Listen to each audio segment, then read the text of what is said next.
you're all riding in is slammed by wind and sleet and snow. You've already dropped into atmosphere, making your approach, following a landing beacon that you picked up the moment you dropped out of hyperspace and came into orbit around this planet that you've come to. But there's no time to reflect on that because the wind and the ship is being buffeted by the extreme weather.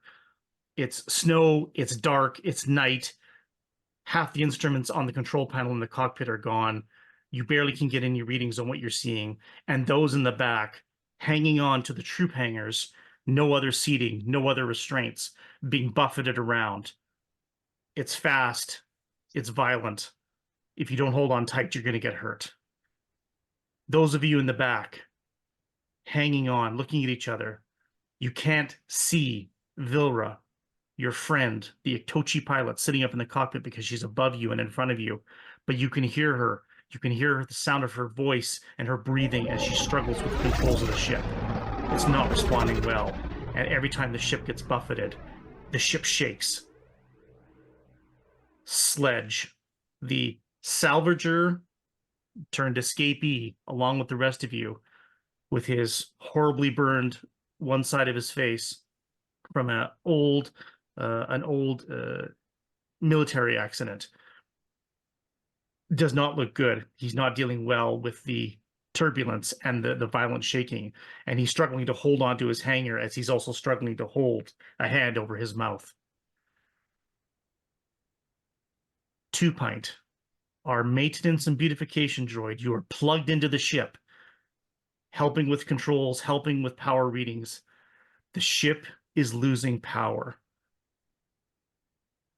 Vilra is doing her best to keep the ship flying, but she needs help. 2 Pint, you need to help determine, is this ship flying or is it falling? I need you to make the first roll of the game. You're going to roll your Starship Repair roll, which if you don't have, falls under technical. 2 Pint, this is a difficult roll, which means the difficulty number starts at 16.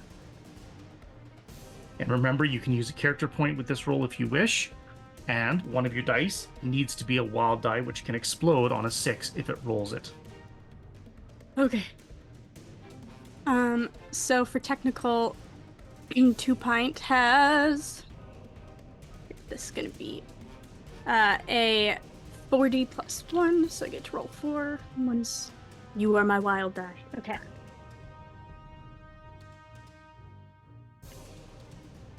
Okay. Didn't explode, so that's 6, 9, 14, 17, 23. You drain as much remaining power from all the other non-vital systems as you can. What little shields, what little power to the weapon systems, everything you can to the engines, so that Vilra hopefully has enough power to keep the ship flying.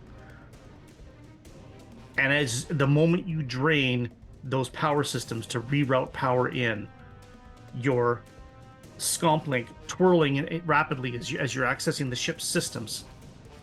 So many of the systems are failing, some of the systems are offline, finding power wherever you can. And then you hear it, because Vilra doesn't see it, because her controls are half missing and even her sensors are barely functioning, but you hear it over the roar of the wind, over the buckling of the metal of the dropship. You hear the distinct roar of a twin ion engine starfighter as an Imperial TIE fighter roars up alongside you in the midst of this storm, flying blindly at high speed through the night.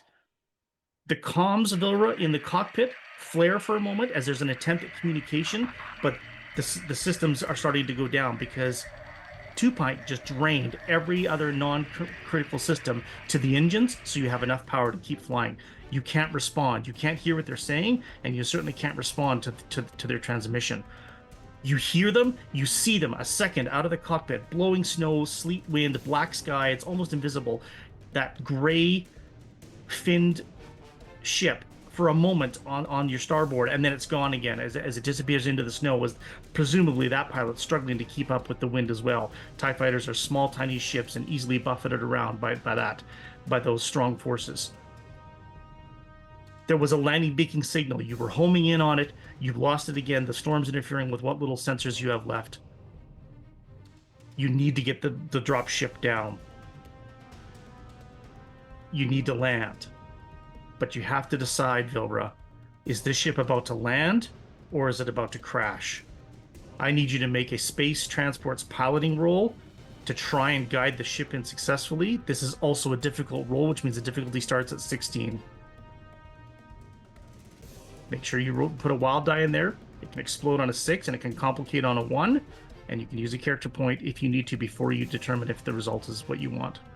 Okay. It did not explode or get a 1.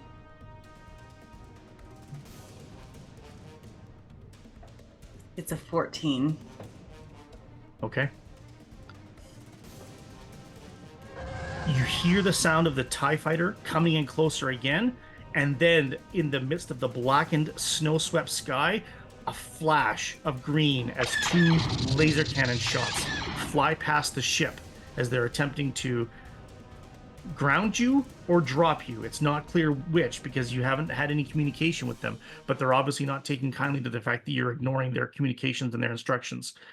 The TIE fighter shoots, but it doesn't hit the ship, but it gets really close. And those of you inside in the back in the troop hold can hear the engine of the fighter and can hear the sound of the laser cannons as they go off.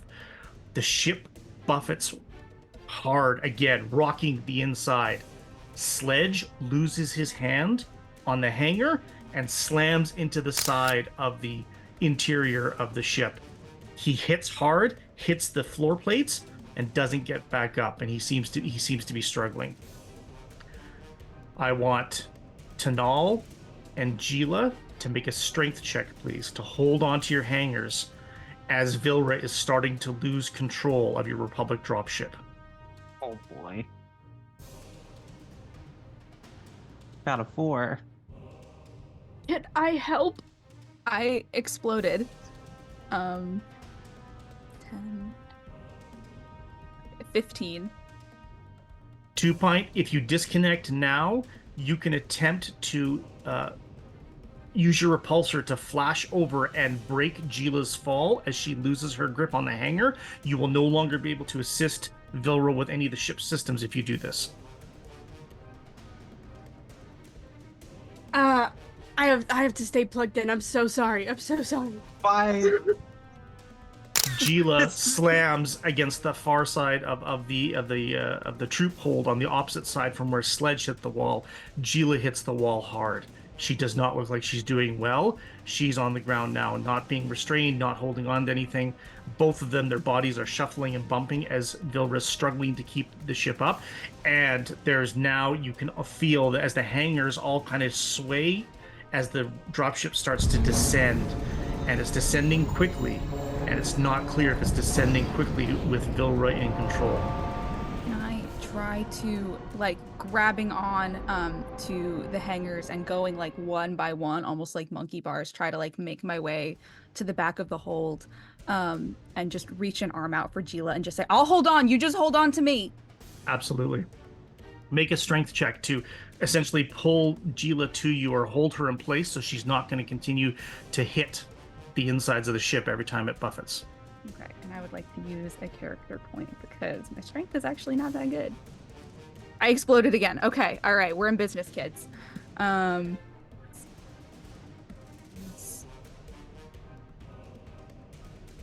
I can't do math. That's another 15.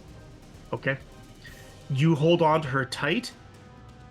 Gila is not looking at you, but you can see that Gila has some blood on her head. From either her head or her face somewhere where she hit the wall hard. She's making some noises. She doesn't sound like she's doing great. Sledge is making some noises on the other side. He doesn't sound like he's doing great. And no one is restraining Sledge. And so every time the ship buffets, every time the ship drops, he slams again into the floor. He slams again into the wall. Vilra, you're coming in. The TIE swoops in again, but then it disappears into the snow. There is another double green shot of laser cannon fire as it shoots again at the ship. But the tie is like, when you see it briefly in your peripheral vision, is swaying in the wind like this, so it's having difficulty staying on target, and then it gets swept away into the snow and the darkness, and you lose sight of it again. But the ship's coming in fast. The snow, it's snow blind. You can't get your sensors. You don't know your distance from the landing beacon, and it's coming in, and then suddenly black sky turns to dark gray as rock and snow fill the view screen as you are now coming in. You have one last chance to make another difficult piloting roll to keep the ship from just smashing into the side of the mountain. Okay, am I about to end the episode before it even starts, or? Okay, come on.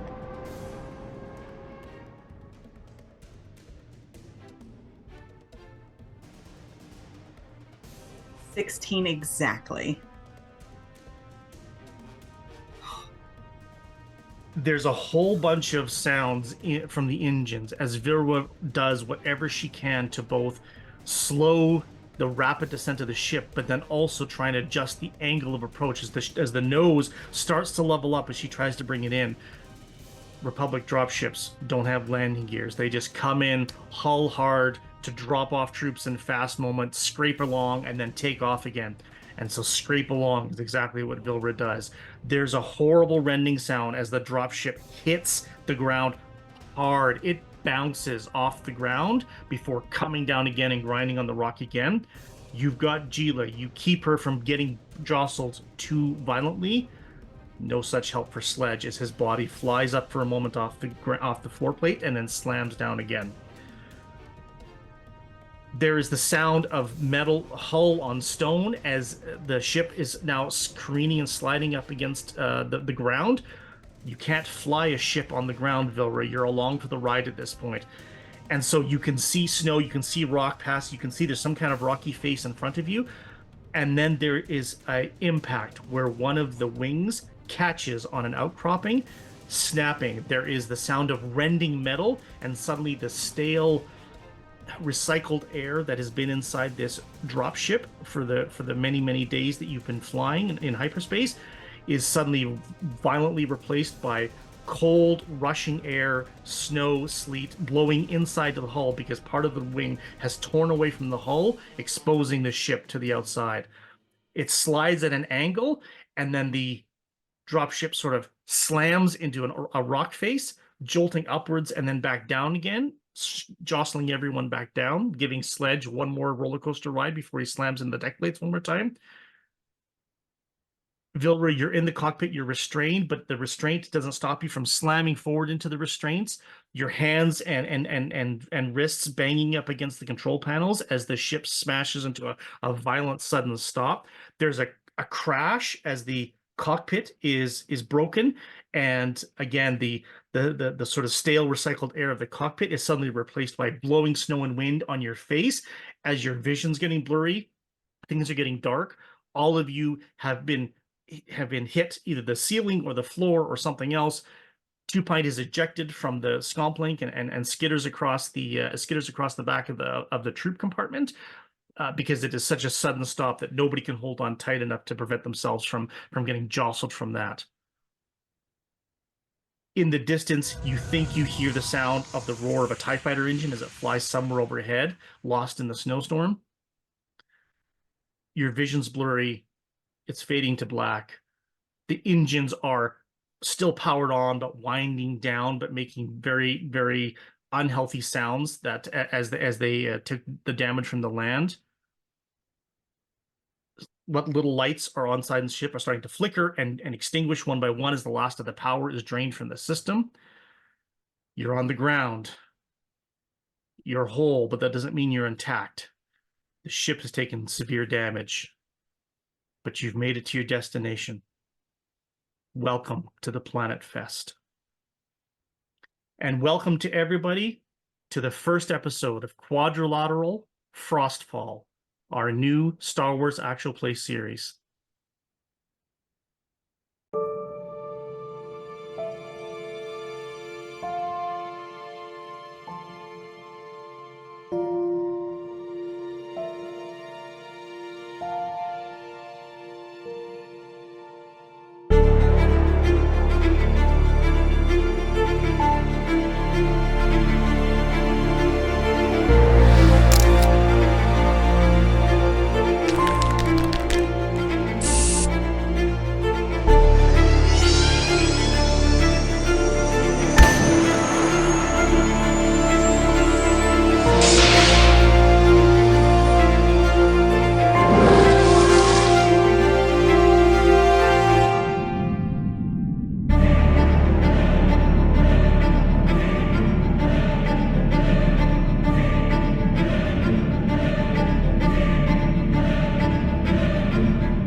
Welcome everybody to Dungeon Scrawlers. This is your home for stories by some of your favorite authors and storytelling by some of your favorite players. We are very proud to bring you our new Star Wars Actual Play series. We are playing Star Wars the Role-Playing Game, 2nd edition as originally published by West End Games. If you had a chance to see our first series, Star Wars Quadrilateral, we thank you so much for joining us again. And before I introduce myself and my amazing players, I just want to take a moment to tell you about our sponsors. Both of our sponsors make dice. Both are awesome in really different ways. In a realm where most warriors use plastic, light weapons, Norse Foundry specializes in metal dice. When you roll them, it feels like you are skillfully smashing the monster horde. Norse Foundry offers other cool gaming accessories as well, and you can find their store and more about them at norsefoundry.com. Phoenix Dice is named for the creature that rises from the ashes, because they all use recycled materials for their dice. They are always designing and testing multiple types of recycled materials for your enjoyment, raising dice from the ashes and onwards to epic adventures. You can find their dice and accessories at phoenixdice.com. My name is Jason Collins. I am the Game Master for Quadrilateral Frostfall. I am a published comic book writer, tabletop role-playing game designer, actual play streamer, and I did a little fiction writing back in the day as well.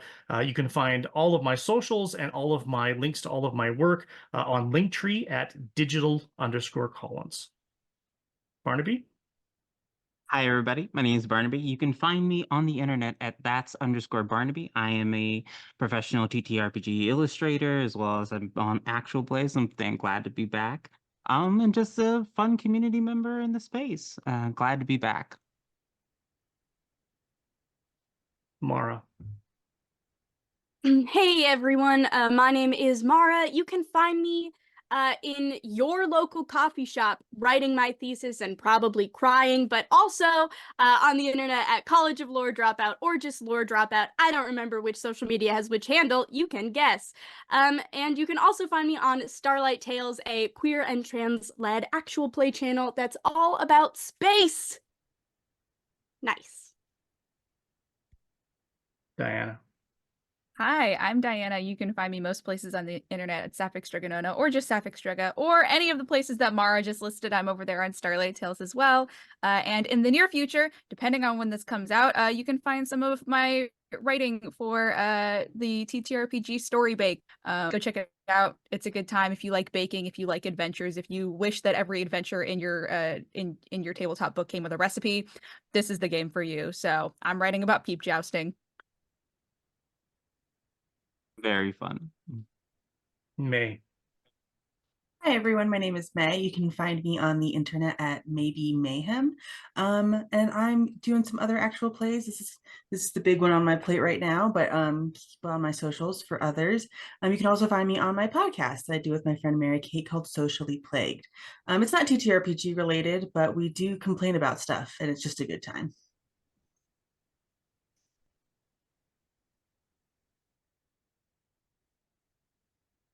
When you come to, it's hard to know whether you feel the pain first or the cold. You can hear the howl of the wind. Those of you that are close enough to any of the openings that are not hatches that have been torn open inside the hull of the ship can feel the snow blowing in as well and hear the roar of the wind outside. There's almost no lights. Almost no power left to the ship. A few indicator lights on a few of the panels are still there, but there's also a couple of sparks in the back. Something's broken, something's sparking, exposed wires, but there's not much else. Tanal, you held on as long as you could. You're probably the first person that comes to.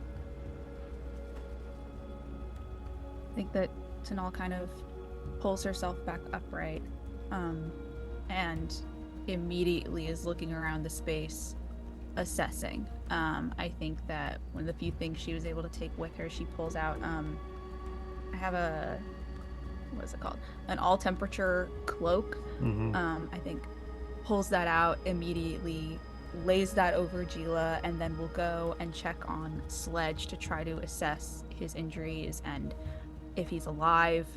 Kind of first things first, just seeing like if this guy is still breathing. You can make a first aid roll for me, which is under technical if you don't have first aid. Sure, I don't think I do. Gosh, I wish I had at this point, but you know. I exploded! Oh my god, this D6 is lucky. That's a 13. Every time Diana's rolling, she's making sure one of her dice is a wild die, one of the d6s in her dice pool, and that wild die can explode on a 6, which means you get to keep the 6 added into your total and roll again, and it can explode again if it keeps rolling 6. The flip side is that it can also roll a 1, and that could mean just that you just add a 1 and nothing else happens, or it could mean that I, as Game Master, get to add a complication to that roll. Whether the roll succeeds or fails, there could still be a complication added to that as well. Sledge is unconscious. His wound status for the purposes of the game is incapacitated, which means he's unconscious. It's not good. That means he's wounded and he's lost consciousness now. He's going to require medical attention to come to. I think I have a med pack that should heal 1 wound level, so I think kind of very quickly going through her things, Tanal casts a very like indecisive and then regretful look towards Gila, then towards the cockpit where she knows that her other friends are probably not doing much better, but is also thinking, we have to get out of here and Sledge needs to not be unconscious because I can't carry this guy. Okay. And will go over and use it to try to stabilize him, at least bring him back to consciousness if possible. Absolutely.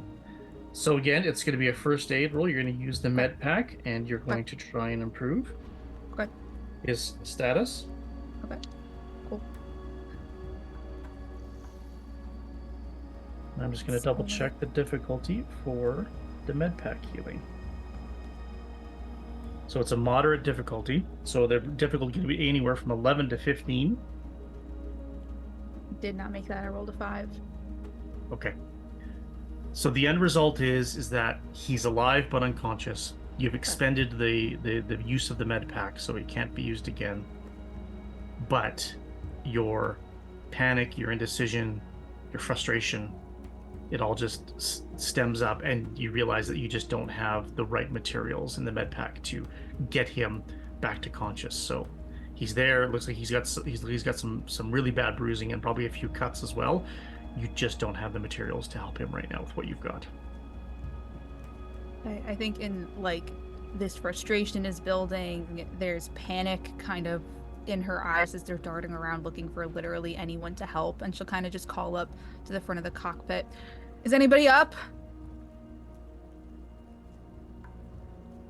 Vilra, your face is cold as you open your eyes and you come to realizing you blacked out for a bit. Your face is cold and it's damp, and it's because there's snow that's blowing in through the cracked cockpit now onto your face. Salashay doesn't get snow. Not in the fields. Up in the mountains it does, but not in the egg fields. And so this is not an experience that you've had a lot of familiarity with. I don't care for it. Your entire body aches from the impact. The restraints saved you from getting horribly injured, but Vilra, you are wounded right now. You'll be minus 1d to all of your rolls until you are healed.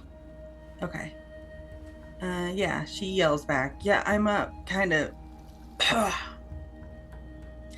feel like I got punched in the chest. Like a lot, where the harness was. Yeah, I think that's probably pretty accurate. Do we have comms? Do we have anything up there? No. No.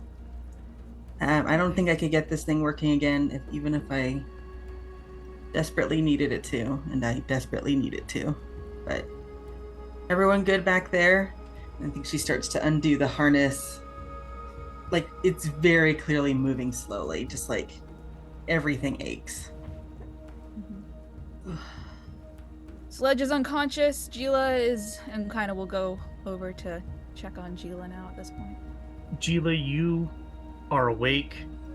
You're in a lot of pain, and your face is wet. But it's not wet from snow. It's wet from the cut.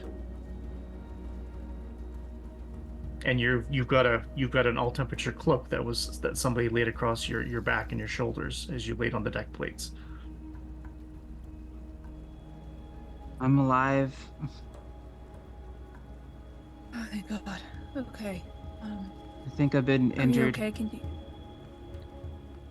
Yeah, I think so. Probably.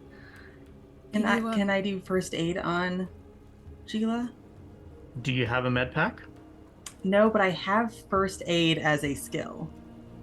Yes. The difficulty is going to be higher because you don't have any materials, unless you want to try searching the ship first to see if you can find a med pack. Oh, I would search the ship first Okay. and hope that it didn't like fly off or get damaged or just something to help. You can roll your search, please, under perception. And Tanal, you can hear some squawking in binary, and over your shoulder you can see that Two Pint is now at the back of the ship, whereas previously Two Pint was up at the engineering panel just behind the cockpit before, and Two Pint is wrapped up and tangled up in a whole bunch of cargo webbing that had just torn free from the walls. But the little maintenance droid was kind of rolled right into it and is now all tangled up inside it. Help. Oh, okay. 1 second. I'm coming. And we'll kind of come and try to start just untangling and unwrapping them from all the wires. Are you in one piece? Takes a little arms, does a pat down. Everything's pretty scratchy and kind of and you know, all of your servos are sounding pretty rough these days. But yes, 2 pints in one piece. So Gila is also wounded. Gila will be minus 1d on all rolls until they get treatment. But Tanal and 2 pint are not wounded, but you're banged up all the same. A few more dents and some cracks, and I don't know, there might be a loose wire somewhere in there, but you know, otherwise I'm doing okay. I How are can fix you? that. Thank you. Also, I got a 7. Okay. You do not find a med pack on the ship, Vilra. And if there is one, it just means that it's been, like you said, tossed loose and buried under something else. Okay. So if you want to try and treat Gila without a med pack, it's going to be a higher difficulty, which means it's going to be a difficult. It's going to start at a difficulty of 16 with your first aid roll, which is under technical. Okay, I'd have to explode. Is there a chance that I can hurt them if I get this wrong? Yes. Then I'm not going to do that. Yes. Because just with my dice alone, I'd have to explode at least once. Yes. Because I'm also down 1d. So I think it's more of a like, if she could kind of help maybe clean up, maybe not necessarily first aid, but it's like, we can wipe blood away, but I can't do anything else. As a good reminder, there's natural healing, and your natural healing can worsen as well if you roll poorly when you roll for your healing. Mm-hmm. You just roll strength to do natural healing, and it's just limited by how often you can do that. But for everyone's reminder, for first aid rolls that are unsuccessful with med packs, the condition remains the same. If the first aid roll misses the difficulty by more than 10 on the difficulty number, the med pack has pushed the injured character's body to its limit, and no more med packs can be used for a full standard day. So yeah, it can actually make things harder if you fail. So. And I'm not going to do that. I'm sorry, Gila. It's all right. I don't think I You're can. very nice. Yeah. Okay, I'm a little bit worried about everybody. All right, how about you just kind of lie back a bit? Okay. Do we have any idea how close we were to that signal when we went down? Do I know? You have no idea. Okay, I have no idea. I It was barely know you what's were on happening. approach. You were headed towards it, but then a snowstorm and a TIE fighter decided to that the other plans were in order. So We should Yeah. go find it while it's not hot outside. I don't think that it I don't think that it's going to be a problem anytime soon. No, we probably shouldn't go out. Because it's not hot outside. That makes sense. I think so, but I also don't know if we should stay here. That TIE fighter comes back. Also, eventually this place is going to fill up with smoke because something is for sure on fire. Yeah. Oh, Go up and take a look. We'll kind of take my my macro binoculars, and if I can climb on out of here and try to get to the top of a snowbank and take a look around. you'll have to manually force one of the side panels open, but luckily the ship didn't tip or end up on its side blocking one of the doors. But the mechanical door is not functioning, so you have to just manually release it and give it a shove, which it's not all strong enough to do that, but it takes a moment. But it kind of almost wedges in place because you only get it so far before the warping of the hull that it prevents it from going any farther. And now cold air and snow is just blowing into the troop compartment, filling it up even worse than it was with the previous holes in the hull. But you step outside. It looks like you're in some mountainous terrain, but it does look like there's a hill that kind of descends away from you, so it's almost like you're mountain going into tundra. Pull up the macro binoculars. The little mechanical whir light flashes over your eyes as the view screen illuminates up, giving you the ability to see both distance and with a bit more clarity as you switch through some of the low light settings. And it looks like rocky mountainous terrain extends up away from you, and rolling tundra hill extends down. And so it looks like Vilra got the ship down just in time, at risk of smashing into the side of the mountain if she tried to keep flying any longer. And as you scan across, you see just this dark rolling tundra. Yes, there's snow and ice and stone, but there's a little bit of scrub grass peeking up, so it's not all entirely frozen. And then in the distance, you can see lights. And down at the bottom of the long, long hill, and as you're zooming in, it's giving the rangefinder's coming in, it's telling you you're probably 2-3 kilometers away, so it's going to be a bit of a distance. You can see lights, and you can see a settlement, and you can see a bay of water that nestles up against the tundra and seems to stretch out. A lot of it is settled in fog. It's quite thick, and you can't see out into the bay. There's no visibility, but there's a settlement down there. You can see mostly 1-2-story structures, lights in various places.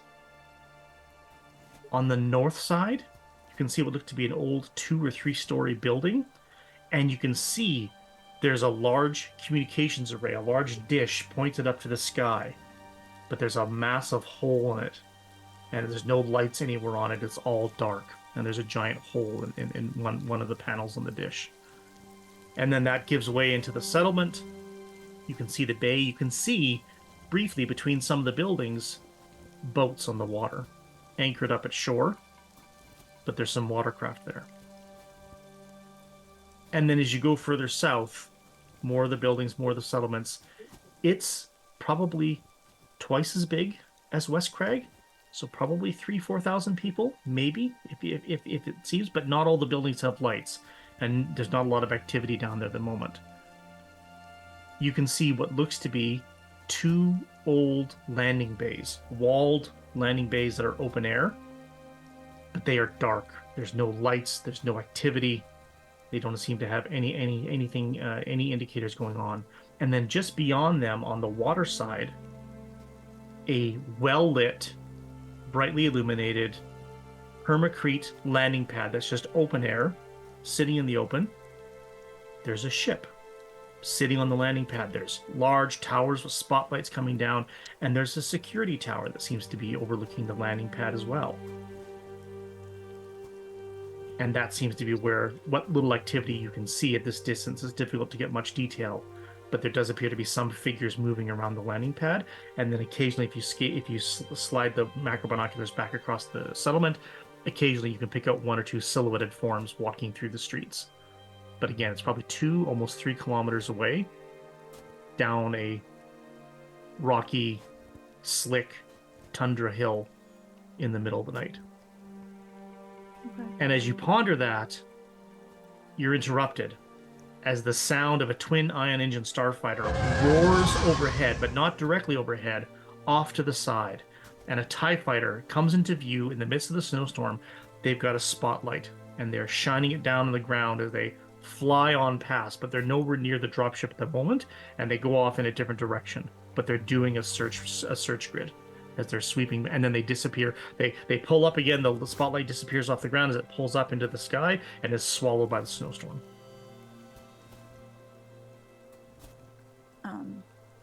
I assume it's too far away, based on your description. But do I see anything at the settlement that screams Imperial to me, or is it kind of just too vague? Other than the TIE fighters flying overhead? I mean, yeah, but you know. I'm going to have you make a perception check. You get the bonus to the perception because your macro binoculars give you that bonus dice for your rolls.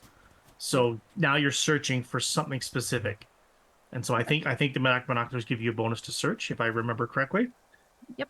And use those bonus dice. Make sure one of those dice is your wild die, and give me a roll and tell me what you get. Okay.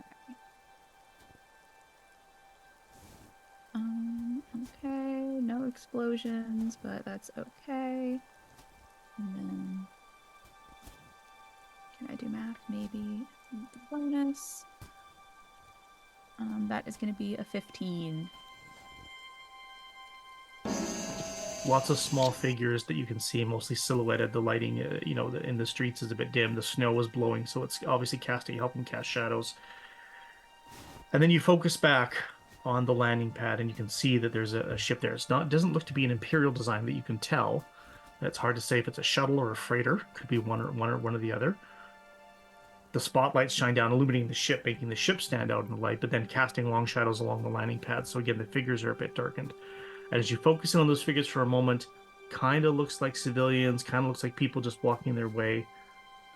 And then you see a pair of figures come into view, and they've got a distinctly odd shape, almost like a big helmet on their head that seems to be covering. It doesn't look like an Imperial Stormtrooper helmet. It's bigger than that. And they seem to be kind of clad in sort of some type of matching outfits. And as their hands move around away from their bodies, when everything's up close, you can't see, but then you can see something in their hands. It could be a weapon. And they sort of seem to be walking as a pair in the vicinity of the landing pad. Okay. So some type of uniform, but not sure what type. Probably armed. Okay. No, we'll kind of slide back down the snowbank and hop back into the ship. Okay, there's a settlement about 2 or 3 kilometers away from here. I can't tell if they're Imperials or not. There's some kind of... they've got ships, they've got a landing pad, they've got a communications array, looks damaged. But I think that kind of looking at all of the injured members of this group, I think we gotta risk it. We certainly can't stay here. They're searching for us. Right. What do we tell them when we get there? What's our story? I think that depends on who we find when we get there. Fair. Right. Hopefully they won't ask too many questions.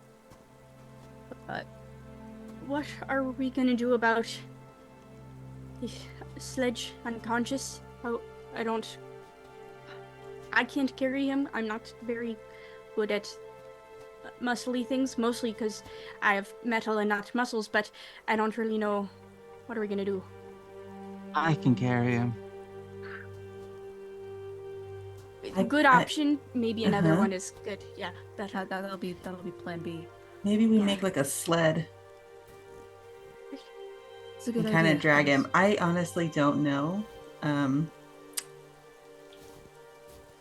Have we tried slapping him or like putting some snow like on his face or something to kind of jolt him awake? I don't know if that's gonna do the trick. That was not in my first aid class, but I'm willing to try. Right. Even if he does wake up, I don't know if he'd be able to move anytime soon. So a sled might be the way to go. We like look around for any like, you know, chunks of sheet metal that have ripped off, or like, you know, bits of siding. You know. Those who are searching can search the ship, and if there's anything else you want to look for while you're doing so, please tell me. Okay. Search is I'm under looking perception. for anything of use, so like med kits, or if there's any like battery cells or weapons or anything that's kind of stowed away. Absolutely. I'm gonna help with the creation of the sled, like trying to find bits and bobs that I think would work. And that's just perception if I don't have. So anybody who's going to make a slave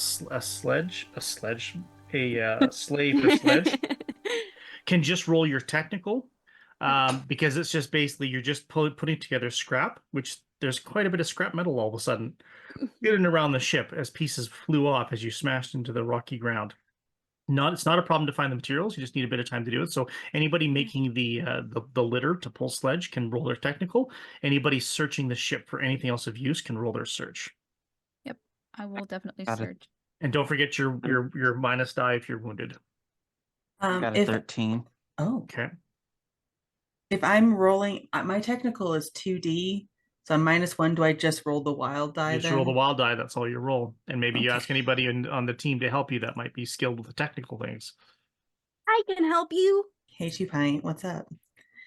Does that mean I roll more or add No, more? you just roll your wild die. But if 2pint's going to help, 2pint can make their own roll as well. Yeah. What you got, Vilra? I roll a 1, Okay. but I add Well, 1 to it, so it's 2. 2. Well, that's twice as good as 1. 12, 13. I got a God. 14. And I got a 15. We're Are trying you, real hard. Tanal, are you searching or are you helping build? I think that Tanal is searching and also is definitely looking for anything that will help in like extreme temperature survival as well. Yes, okay. And sorry, what was your roll again? 15. 15. And Gila got 15 as well? I got 13. 13, thank you. And I got 2, just in case anyone forgot.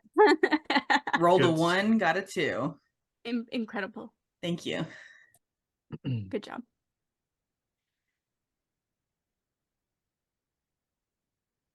Two Pint's able to find plenty of scrap metal and some, cabling that's not live wires that you can just snap out and use as ropes and things of that nature. And even some synth line. You probably can even find some utility belt synth line that you can use as ropes and so forth, and make up a little harness that somebody can wear to pull the litter. And then you can use some of the wiring and such to kind of strap Sledge into place and to hold him down. Oh, can I also take some of the like cargo netting that I was trapped in and like cut off some chunks and put it in my tummy compartment? Sure. It's like, thank you. If you do that, remembering that your little compartment is small, so you can fill it up absolutely, but there won't be much room for anything else if you fill it up with as much cargo netting as you can stuff in there. But you can absolutely put a big chunk of it in there when you just roll it up tightly. Absolutely. Yeah. Cool. For sure. 2Pint, Vilra doesn't seem to be very confident or fast. So the complication I'm just going to give Vilra for that is that she's so out of it, she's basically no help to you. You do most of the work and she just kind of holds things in place while you actually do a flash weld or a quick tie or put something together. Vilra seems very out of it right now and doesn't seem to be able to concentrate on what you're looking to do. I am so encouraging the whole time. Good job. You're holding that great. You don't hand me the other tool, but good job anyway. Thank you. Oh, I'm trying my hardest, and let me tell you, it is physically difficult. You're doing a great job. I couldn't tell you're off your game at all. You're doing great. You are such a good liar. Oh. I believe that. Okay, thank you. Gila, you find a few things, one of which is one more med pack in a security cupboard in the back of the ship. It doesn't look like it's fully stocked. It probably looks like it's a little bit that's been obviously there for at least 10 years, but it does have enough basics that you can make one more good use of a med pack for somebody if you decide you need to. You find a few more of the freeze-dried meal rations that you've all been subsisting on for the number of days that you were in hyperspace, getting to Fest. They certainly are not appetizing, but they provided basic sustenance, and there was only a few of them left, but you managed to find a few of those just scattered in the back of the ship. So you've got a tiny amount of food. And you find some power cells for things like glow rods and a few useful things like that. So not too many, but a handful that you can use to power some small devices should you find them later on. You don't find any weapons. Gotcha. I'll kind of turn excitedly towards Vera. I found a med pack. You should use it. You're injured. It's fine. I'm gonna just ignore this and it'll be fine. You should use it. Statistically, Tanal- you are the most apt person to have it. Tanal's in the deeper in the back, at the where the back access ramp would drop down. The hanging racks overhead, where they would hang their speeder bikes for combat missions, would rest. But there's obviously no speeder bike here. But there are some of the trooper lockers back there. And what you find is a series of piecemeal pieces of Mark I clone trooper armor. Not full suits, but a greave, shoulder pauldron, partial chest plate. There's enough pieces, if you wish, that you can outfit 2 people in partial armor. But they have the clone trooper division markings still on them. Okay. So it's a risk. Well, does Two Pine have any paint? I don't know, Two Pine, how much paint do you have left? Probably. I'm gonna roll. Two Pine does not have much paint, but could probably do something sparingly, just like a 1 coat of something. So Two Pine could remove the most obvious troop and division markings, so that it would just be generic armor. And if you didn't have all the pieces on one person, it may not be recognizable as actual clone trooper armor unless somebody was very close to it and knew what clone trooper armor looked like. Okay. But you can mix and match, and I can give you armor statistics for 2 people in the group if that's what you decide that you want to do, where you can armor up 2 of them with partial armor. It'll only give partial protection. I'll tell you what that is if you decide to do that. Okay. Yeah, I think that Tanal definitely comes and pulls all these out to the rest of the group. I think wearing these is a risk, but I don't. If we get down there and somebody starts shooting, I think it's a risk that is worth taking. Then I think you should wear one. You're the most combat ready out of any of us, and the strongest. Yeah, I don't mind being on the front lines. Anybody else? I mean, I'd wear it, but it's not my size, so. I think Vila should wear it. I was gonna say I think you should wear it. I'm already Not- hurt. It can only get. But we can fix you, and like shakes the like Yeah. jacket. I think she's gonna take the med pack and be like, I'm gonna work on this. Okay. Jill, I'll show you how to strap some of this on and kind of will go. I would love to take the cool shoulder pauldron if I can, because I think it's neat. I want that one really bad, but the rest will kind of try to like definitely like divvy up between the two of them. I think that Tanal is definitely taking a lot more pieces that are like gonna like help with like more like minor like rough and tumble injuries, like kind of like protecting like, you know, her wrists, knees, like stuff like that, someone who's going to be like running around. Whereas for Gila, she's definitely going to pull the things that are like protecting the vital parts of your body. For sure. Kind of will try to divvy them up that way. So Tanal and Gila can add piecemeal armor. It gives you plus 1d protection for physical attacks. So when you roll your strength to resist any physical attack, a punch, a melee attack, so forth, anything that's not a ranged or an energy weapon, you get an extra dice to add to your resistance roll. And it gives you plus 2 against energy attacks. So you'd roll your normal strength, but you get an extra plus 2 against any sorts of energy attacks. Because obviously the armor doesn't cover your whole body, and it's not properly fitted to diffuse or deflect energy weapons. Plus 1d to physical, plus 2 to energy, as long as you're wearing this piecemeal armor. 2 Pint expends pretty much the last of their canisters, removing the last of the clone trooper markings. You can do it straight white, straight blue, straight black, whatever, and maybe that's all 2 Pint can do is mix the last of their color to make this black sludge that just kind of covers over the worst of it, so that it does appear just to be what it is, which is old, battered combat armor.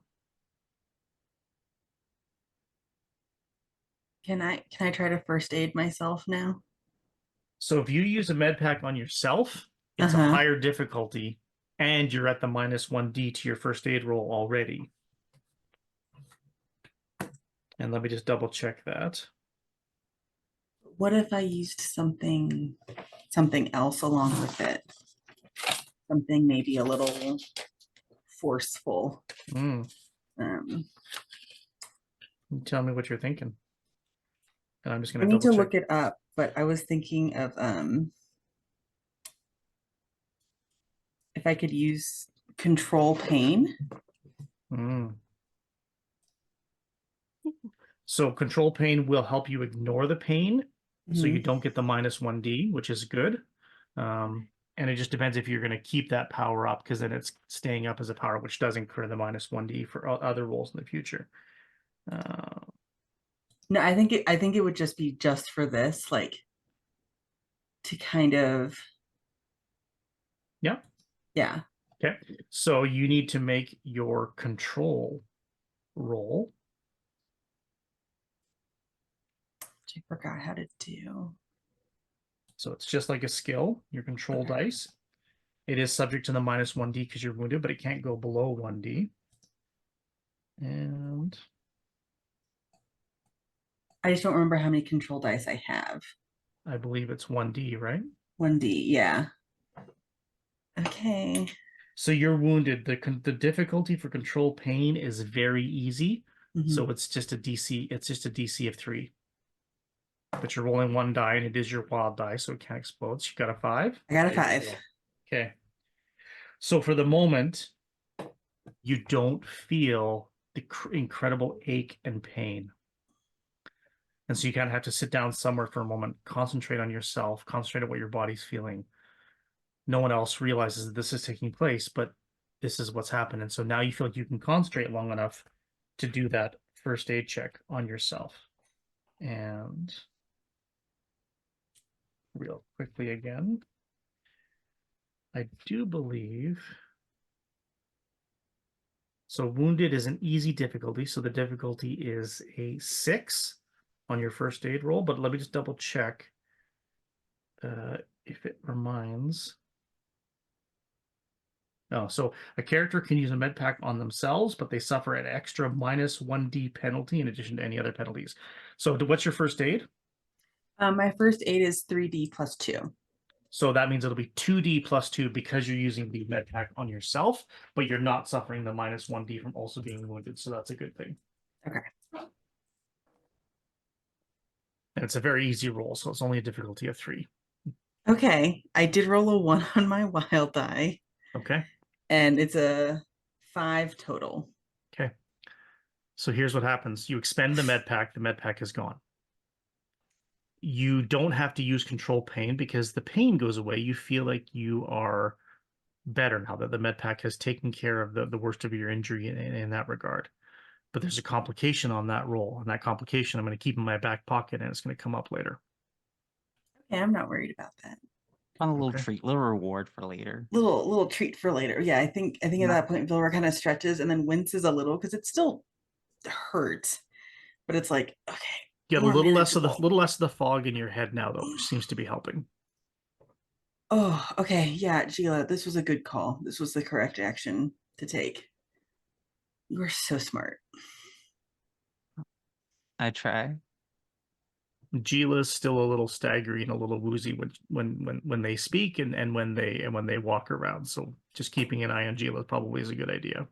Yeah, I think that Tanal like kind of finishes like helping them put some of the armor on, and it's just like, hey, can you just like 1 second, just follow here, look here, Just looking in your eyes. and here, Yeah. and here. Huh? What? Huh? Yeah. Hmm. Right. I think you'll be okay once we get some help. Just Yeah.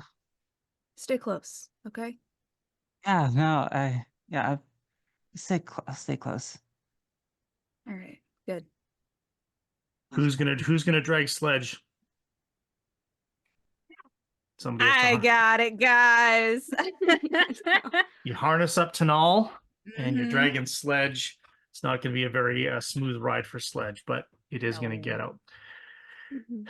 You already had jammed open the door, so you've got the bay door open. You're able to get the litter through and get everybody outside. The snow's blowing, it's dark, but now the rest of you can see with way less detail, but you can see those lights. And Vilra, you can see the single tower rising up above that little pocket of bright light where the landing pad is that Tanal saw earlier. And you can see a large tower that rises up above, even higher than the security tower that watches over the pad. And you can see a blinking light of a landing beacon calling out into the night. That's it. I also have a glow rod, so we can try and watch our step. But yeah, that's where we're headed, where I was trying to head. And You're as really not home anymore. and as Vilra talks about glow rods, a light flashes on the ground again, quite a distance away, but as a TIE fighter roars out of the snowstorm one more time, scanning the ground with the spotlight.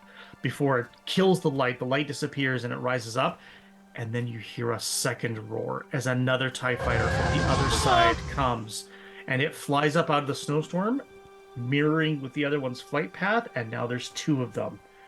And they circle about for a moment, and then they roar off towards the settlement and seem to be flying in a path above and beyond it, out into the fog-shrouded bay. You can't see anything else beyond that. So the TIE fighters that were here are now leaving.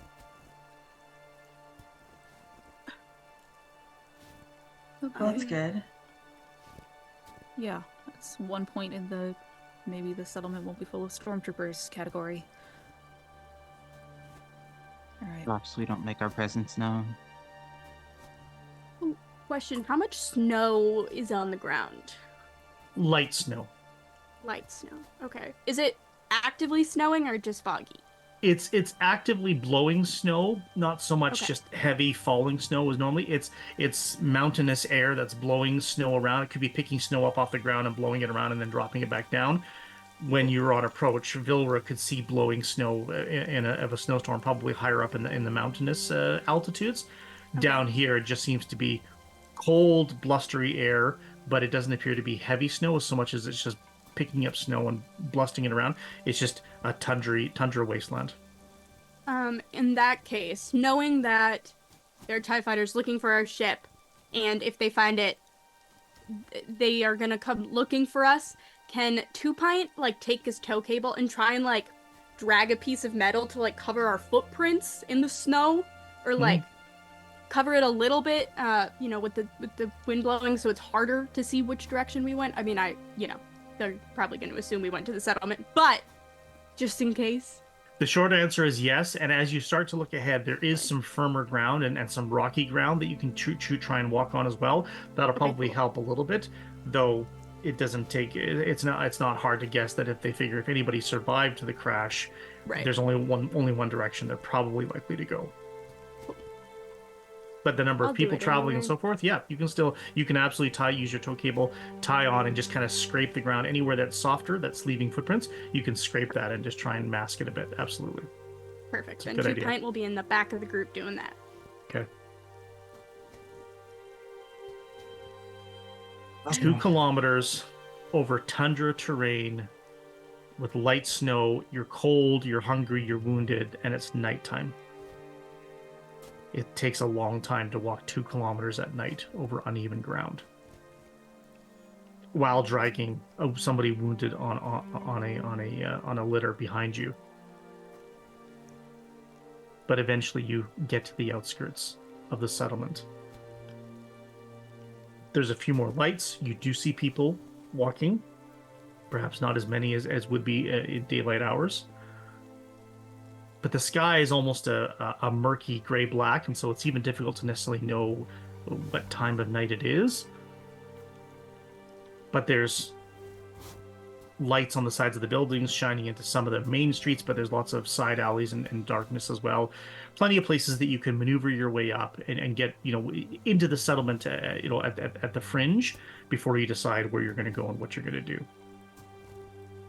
Everyone can roll perception, remembering your wounded status if you're wounded once you get into town.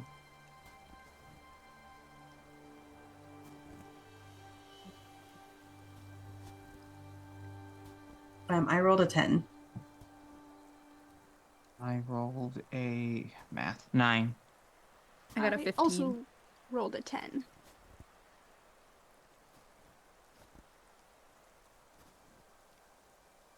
You can hear the sounds of the inhabitants walking about, some droids scroll on past. You can hear the sound of the bay water just gently on the shore, washing up against the rocks. You can hear the creaks of some of the boats that are anchored with their repulsor engines. You can smell the water now that you're down here. Not the sea spray of West Crag, your home, crashing up against the cliffs. This is just the scent of still water. And you can smell fish, sea life, harvesting.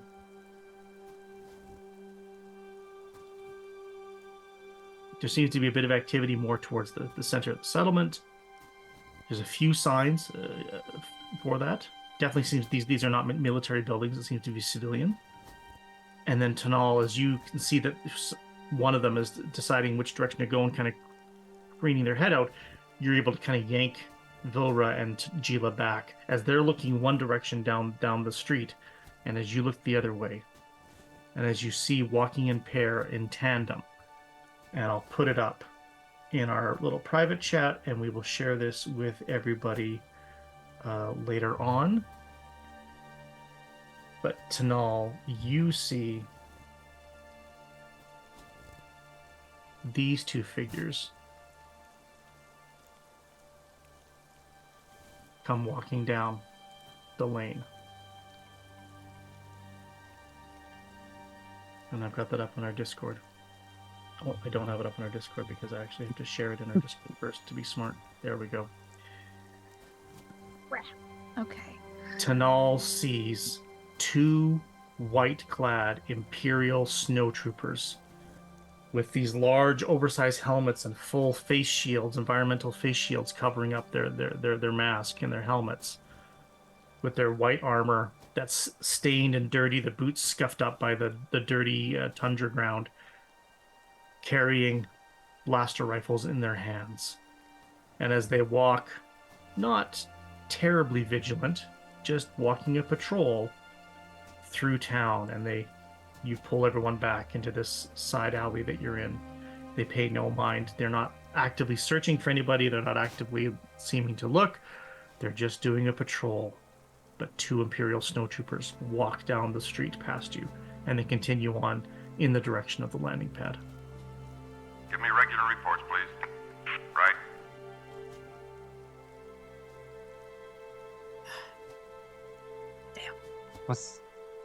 What's the plan? I have no idea. Well, the first thing that we need is shelter and medical attention. Is there... Can I, like... I know we're, like, barely into town at all. Is there anywhere that looks like some kind of, like, infirmary or place where there would be a healer, or, you know, like, what's the vibe? What would be a quick way to get stock of the town's services and inhabitants? Where would you Nice get? point. Where would you get that information? The tower? The abandoned tower? Probably be our best bet. Sure, but who's really good at getting information quickly? 2 Point, you want to 2 plug Point. in? So if you can find if you can find 2 Point and access point, then yes, whatever network is here, however small or rundown it might be, 2 Point can probably find a bit of information for you right away. So it doesn't take too long, but you're going to have to go down the streets a little bit. Are you going to take Sledge and the litter with you, or is somebody going to go? Is 2 Point going to go themselves, or is somebody going to go with 2 Point just to find an access point so that 2 Point can plug in? I mean, there have been. You said there were droids that were passing. So then I think 2 Pint will be like, right, you all should stay here and I can report back with anything I find. I feel like as a group we're going to draw more attention than just banged up droid kind of floating around. All right. Be careful. Very careful. Zoom off to go find an access point. And then 2 Pint's gone. And you can't really stick your head out too far to see if you don't want to be seen yourself, so you don't know which way they've gone or what they're doing. 2 Pint, it's a aquaculture settlement. It appears to be a fishing settlement. It appears to have some light industry. It appears to have a landing pad down at the far end, the opposite direction of where you've gone. You've gone more in the direction of the old sort of admin building and the giant old communications array. That's all the lights are off. It's not powered. It's not working. There's a giant hole through one of the panels in the dish.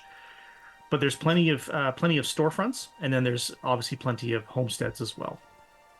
And it doesn't take too long before you can find an access terminal on the side of one of the buildings that has a scomp link that you can absolutely plug into.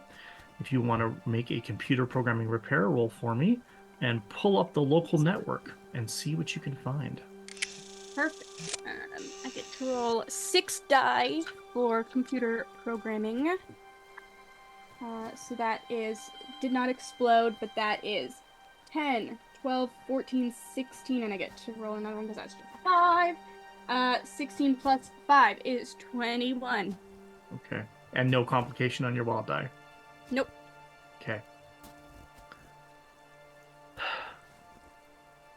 This is the settlement of Somber, located on the Bay of Somber, on the planet Fest. Fest being in the Atravis sector, the Atravis sector being in the Outer Rim territories. Depending on how much 2 Pint knows about astrogation, but knows a little bit about just, the geography of the galaxy, the Outer Rim is a long way from Salachet, a long way from where you came. You're able to pull up a lot of commonly accessible knowledge. It's a pretty rugged world, pretty much a snow-covered world, but not an ice planet. And there seems to just probably be multiple settlements scattered around the planet for this, and maybe some large, maybe even a larger spaceport. You don't know. Nothing obviously that's here. You see the telltale markings of an Imperial network overlaid on top of the local network that was probably in place before the arrival of the Empire. Meaning that there's some type of an Imperial presence here, the depth of which you obviously can't tell from just a single terminal, but it lets you know that yes, there is Imperial activity on this network as well. But you're able to find a quick directory, you're able to find a quick map, which you can sort of download into your internal memory bank. Again, it's probably twice as big as West Craig, so like a few thousand inhabitants, few thousand homesteaders. So it's a small fishing and agricultural settlement, just not so different from West Craig in that regard, but obviously with a different industry. And yes, you can find a public infirmary, which is back in the direction the other way, following in the footsteps of where the snowtroopers went, but not all the way down to the spaceport, just sort of in the middle of town, where you can take sledge to if that's what you choose to do. Perfect. Can I also look and see it, like, if my friends' photos and names are on like a wanted list, or like look for anything like that? I don't know if it's like if they're on a galaxy-wide wanted list, or if they're just like, hey, watch out for these people. Yeah. So to do that, my friend, you can look for that type of information. Nothing comes up on the local network, but that means you'd have to access the Imperial network, and the Imperial network will absolutely have a list of any recent bounties or wanted alerts that the Empire has issued.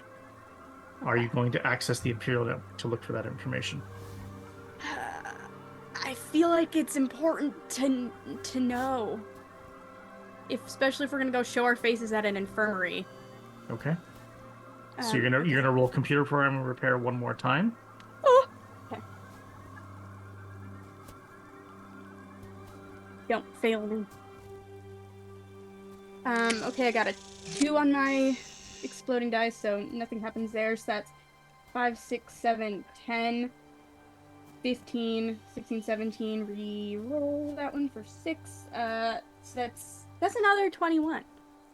It's another excellent roll, because it was a difficulty to get access to the Imperial network without triggering any alerts that way. What are you searching for? You're able to get into the security alerts that are shared across the network. So alerts and so information to be shared both with local authorities as well as imperial forces. What are you searching for? What are you looking for in terms of trying to locate information? You're inside the network, so you can do this now, but you have to be specific in terms of what you're looking for. I want to look for any reports about or coming from Salashay. Okay.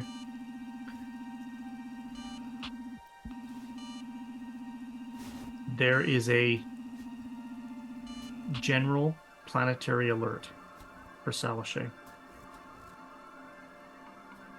Flight traffic off-world is through a single point at the main spaceport at the capital.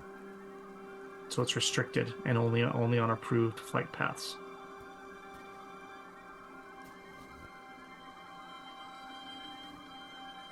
There is an incident report about an industrial accident at a mining outpost. Casualties reported, no numbers given. The site is to be considered secure and access by locals is denied.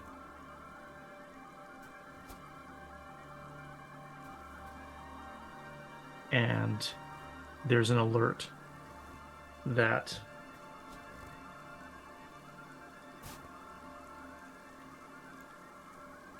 the Imperial Star Destroyer Fortitude has been redirected to the system and is controlling all entry and exit points in hyperspace to Salashay right now.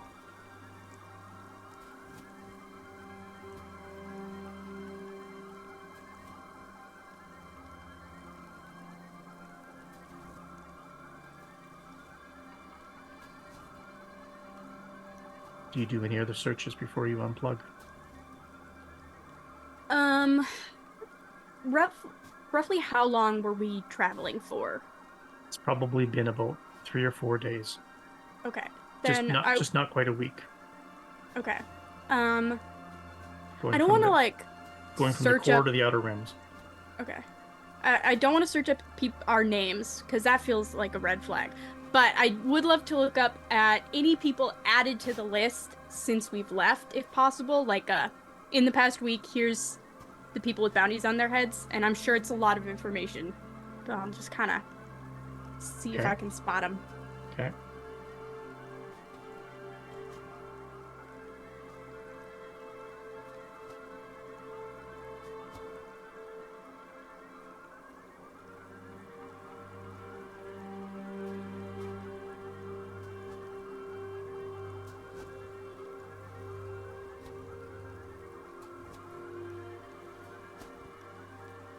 There is a large list of missing individuals. There's a list of wanted for questioning individuals. On that list, when you narrow it down, because it's quite extensive, it appears that there's been like reactions around the planet to what's happened and to the Imperial sort of shutting down of the space traffic to the systems. There seems to be a lot of people that are missing, whether they've gone into hiding or something else has happened, we don't know. And of course, there's a lot of people that the Empire is wanting for questioning. You see the name Vikos Za, Vilra's father, who ran the repair bay, is on the missing and wanted for questioning list. You would also see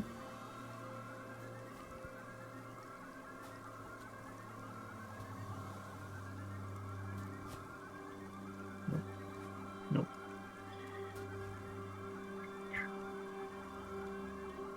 You would also see Mila Sesper, Tanal's aunt, employee of the employee of the shipping company run by Gila's father. She is missing and wanted for questioning.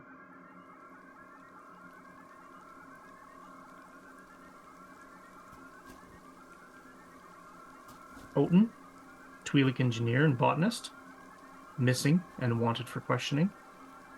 Anybody who either had employment with the Salashe Ag Corp or attached as a civilian contractor in some way and may or may not have been known to the Empire, at least in terms of just personnel records, would seem to have their names on there. For example, what you don't see is Amani Jairin, Tanal's mother. You don't see her name on there. You don't see Vin Jairin, Tanal's stepfather, on there. You don't see Gila's father on there. He's neither reported missing nor wanted for questioning.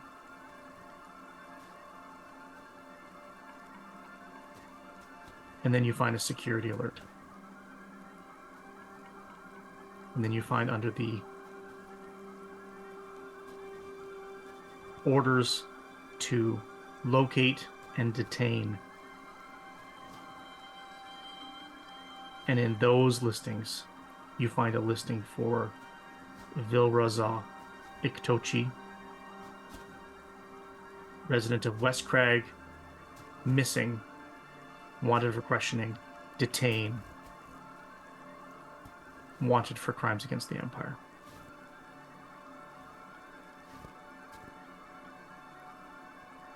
Job. And they have an image of what she looks like.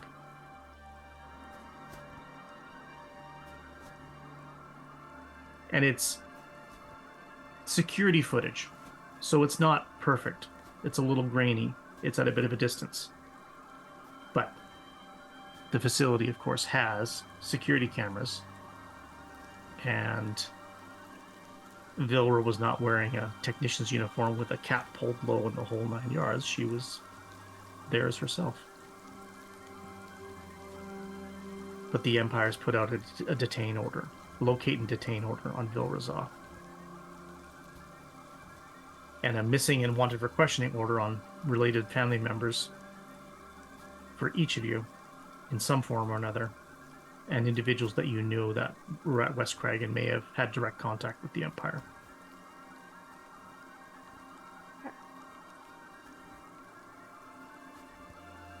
All right. Is that everything I got? For the moment. Anything more than that, you'd have to go deeper. You'd have to slice into the network, into secure areas. This is still publicly available knowledge for anybody that has access to the Imperial network. Yeah, okay. I'm not gonna risk it. I feel like we've got some good information, and I'll zoom back over to my friends. Okay. I'll, right, so here's everything I found out, and I'll just kind of info dump about it. Be like, there's an infirmary that way. Things are wild on Salishay, so that's not good there. But we really need to cover Dora's face, because they know what you look like, and you are wanted. So I don't know if maybe we want to move the armor onto Vilra to hide, or like, I don't know, get you a pair of glasses and a mustache or something. I don't know, but we gotta figure out something. I think we have to get out of these clothes, because none of anything that any of us are wearing is like prepared for this kind of climate. Like, I assume we all kind of stick out like sore thumbs. And you're all cold as hell because none of you had proper gear to walk 2 kilometers in a snowy tundra. Mm-hmm. And I'm assuming we smell. We've been locked in a ship together. And you've been locked in a ship multiple for a week days. with no refreshers and no drop ships are not equipped with comforts. Mm-hmm. Well, And I need to hide. it wasn't on the local network or anything though, right? It was just Imperial. Right.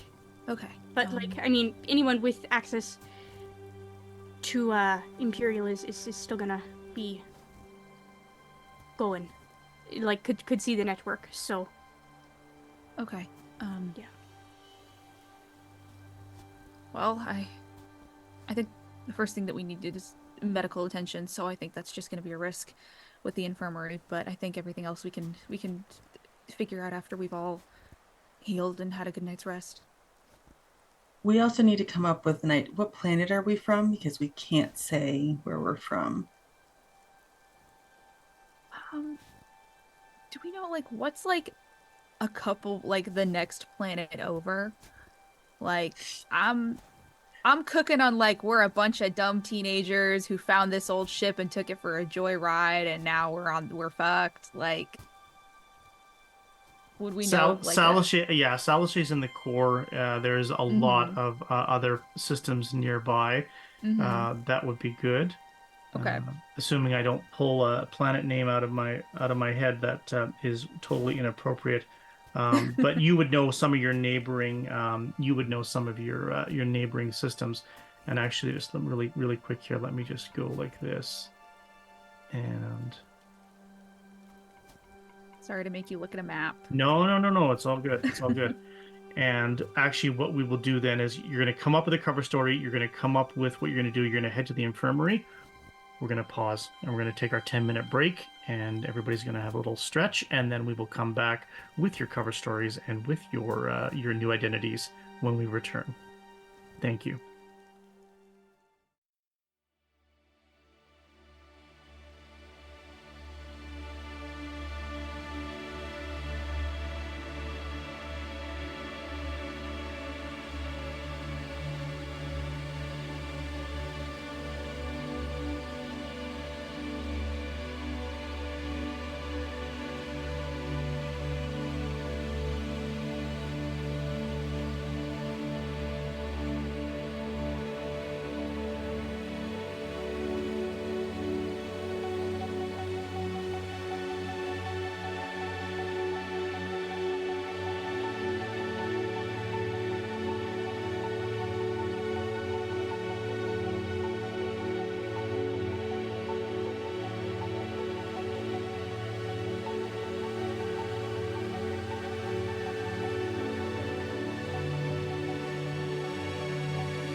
And welcome back to Quadrilateral Frostfall, a Star Wars actual play. We are on the planet Fest in the fishing and aquacultural settlement of Somber. On the Bay of Somber, a fog-shrouded bay of water with a series of homesteads, a windswept tundra on all sides, water on the other side, homesteaders eking out their survival. But we know that we're still under the shadow of the Empire. Imperial TIE fighters still patrol the skies, and on the street level, we've seen at least one patrol of Imperial snowtroopers patrolling the streets.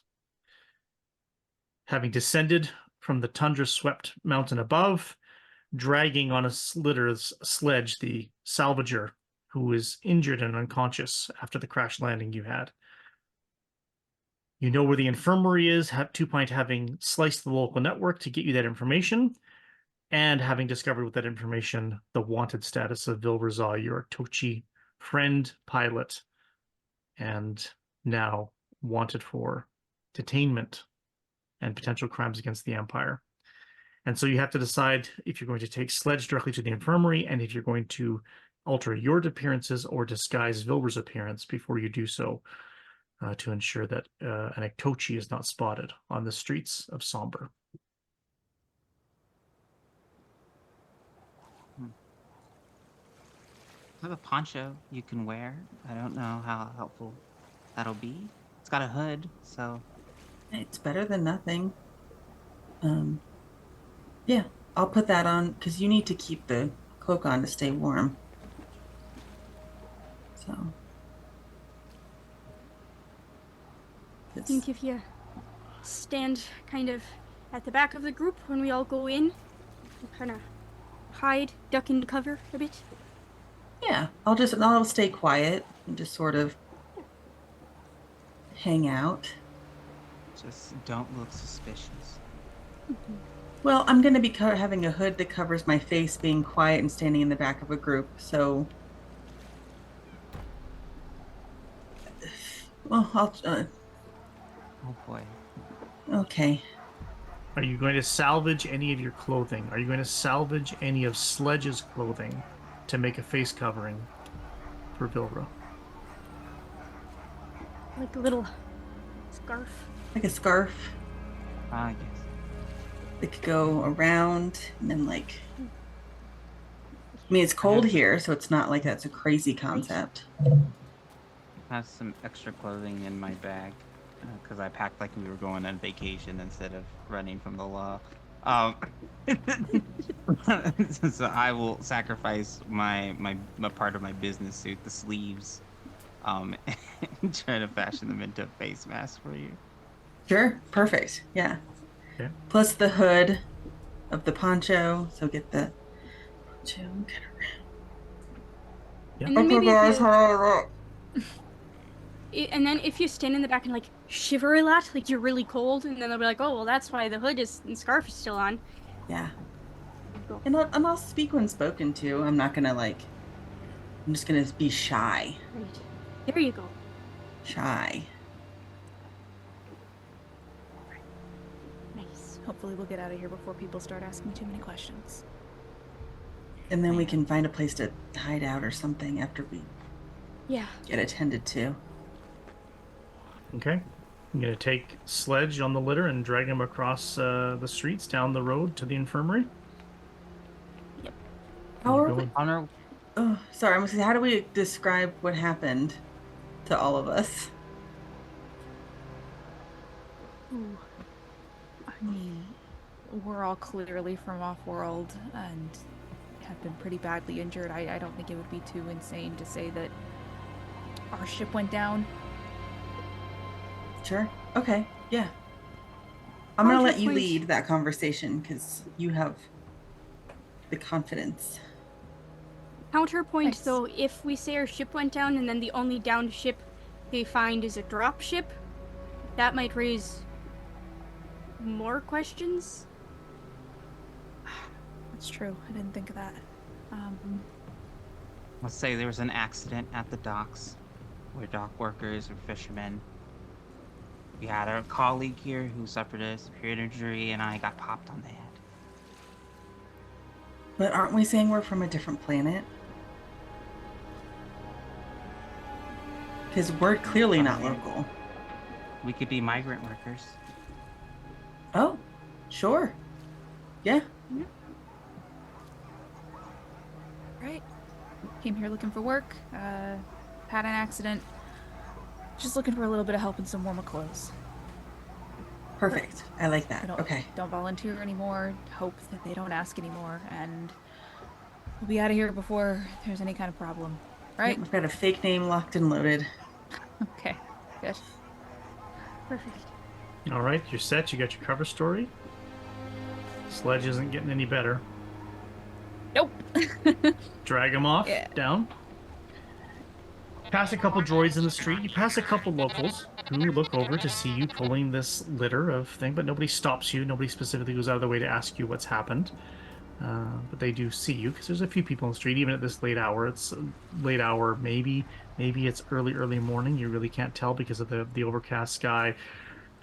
It's now that you're in the settlement and somewhat protected from the wind, it's still that blowy snow that's just continually getting stirred up and then dropped back down again with a little bit of light snow coming from above.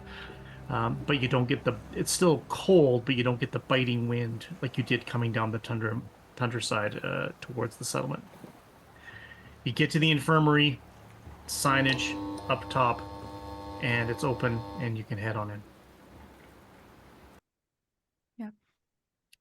The infirmary is empty inside as far as any other people. It appears to be just a simple storefront countertop, and then there's a access hall leading to the back. There is a droid, which I will share with you, and Erik will share with everybody after. Inside, a 2-1B medical droid, looking pretty banged up, like a kindred spirit for 2 Pint. Been in service a long time. But it does have a vocabulator, can speak in basic, state the nature of the emergency. Our friend here is unconscious, and a few others are injured as well. Is there anything you can do to help? Treatment progressing. Please place contract cards on the terminal. And the droid leaves the desk where there's a terminal there and just starts going over to Sledge first, seeming that as you kind of, if everybody indicates that he's the most injured, and seems to start treating Sledge without waiting for any proof of anything, but has given you the instructions. Right. Look over 2 Pint and kind of like, can you hack it? Yeah, I'll go over and plug in and see what I can do. Scoot over. 2-1B medical droid is very, very good at medical and not terribly skilled for programming anything else. I'm going to roll a basic perception check. Are you going to try and sneak 2 Pints to avoid sort of being noticed doing this, or are you just going to straight up go plug in and we'll just roll and see if the droid notices you accessing the terminal? Yeah, I mean, I feel like 2 Pint is trying to be a little sneaky about it. Okay. Can I go with them and act like I have, because I have data pads and data cards in my pocket, and act like I'm doing that? Absolutely. 2 Pints. Absolutely. Perfect. Okay. So roll your sneak 2 Pint, which is under your perception. I'm going to roll a basic perception check for the droid, which is not focusing on you at all. It's focusing on its primary programming, which is treating the injured. Okay, I got an 8 and also a 1 on my wild die. So Okay. Okay. that's fun. Don't write that down. Don't write things down. During the break, I did a whole like, oh, my dice have been going so good. Never do that, people. They'll know. They'll bite you in the butt. 2 Pint plugs in. Gila steps up, providing a bit of a cover in terms of just putting their body in front of 2 Pint, but then also playing with some cards on the counter and just kind of making a show as if they're getting some contractor cards out. And Tanal, you can see that the medical droid is starting to treat Sledge and giving some injections and taking a couple things, peeling away some of his clothing, tending to the open wounds right away, and doing a pretty efficient job of it. Even though its servos are a bit loud and clackety, and it's obviously seen better days, but it still seems to be capable of doing the job that it's doing. And then Gila, you and 2 Point up at the top, and Vilra, assuming she's staying sort of to the back near the door, just so wrapped up in the hood and the scarf. And Gila and 2 Point, and you hear from the back, Silver, why did you reset the terminal? And you hear an older woman's voice. And then you can hear she kind of like makes an effort to get up, and she starts coming to the front counter from down the hallway. You can hear somebody coming. Stop resetting the terminal. And so 2 Point, you've had a hiccup, and it's reset the terminal instead of pulling up the network. And so it's alerted the whole system inside the infirmary has been rebooted essentially. And now the person's coming up to check. Turn and try to distract or fix the problem. Oh. Gila, you were greeted with an elderly human woman who comes up, and as soon as she sees you, she smiles. She says, I'm sorry for the delay. Silver is a pretty good medical droid and a pretty lousy admin technician. Fault may be mine. I got dear, come here. And she's like, now she Mm. sees you and she's pulling you close, and she's not even worried about it. She's paying no attention to 2 Point. She's pulling, if you let her, she's shorter. She's pulling your head down so she can look at your head and your cut. She's like, sit down. And she starts treating Gila. I'm gonna while there's cover, can I try and hack it now? Sure thing. Do a computer programming repair roll for me, please. Okay. Four dice. Dice are flying everywhere. Oh, okay. 6, 9, 10, 11, 12, 13, 14. 14. It is not a secure network. There's no excessive security on this terminal. It's designed literally for someone to put a access card identifying themselves as a contractor into the system so that they can then have a record of a medical treatment. You're able to just simply pull up an existing record of another contractor and slot their name in for Sledge, and pull up another contractor and slot their name in for Gila so that there's a record of that.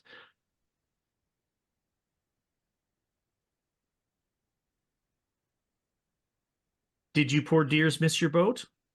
It happens sometimes when you miss your boat, but there'll be another boat tomorrow, and tomorrow night, and tomorrow morning. What happened to him? And she's dressing Gila's wounds. But she nods her head and glances over at Sledge in this makeshift litter. She's like, that does not look comfortable. We should get him into a proper bed.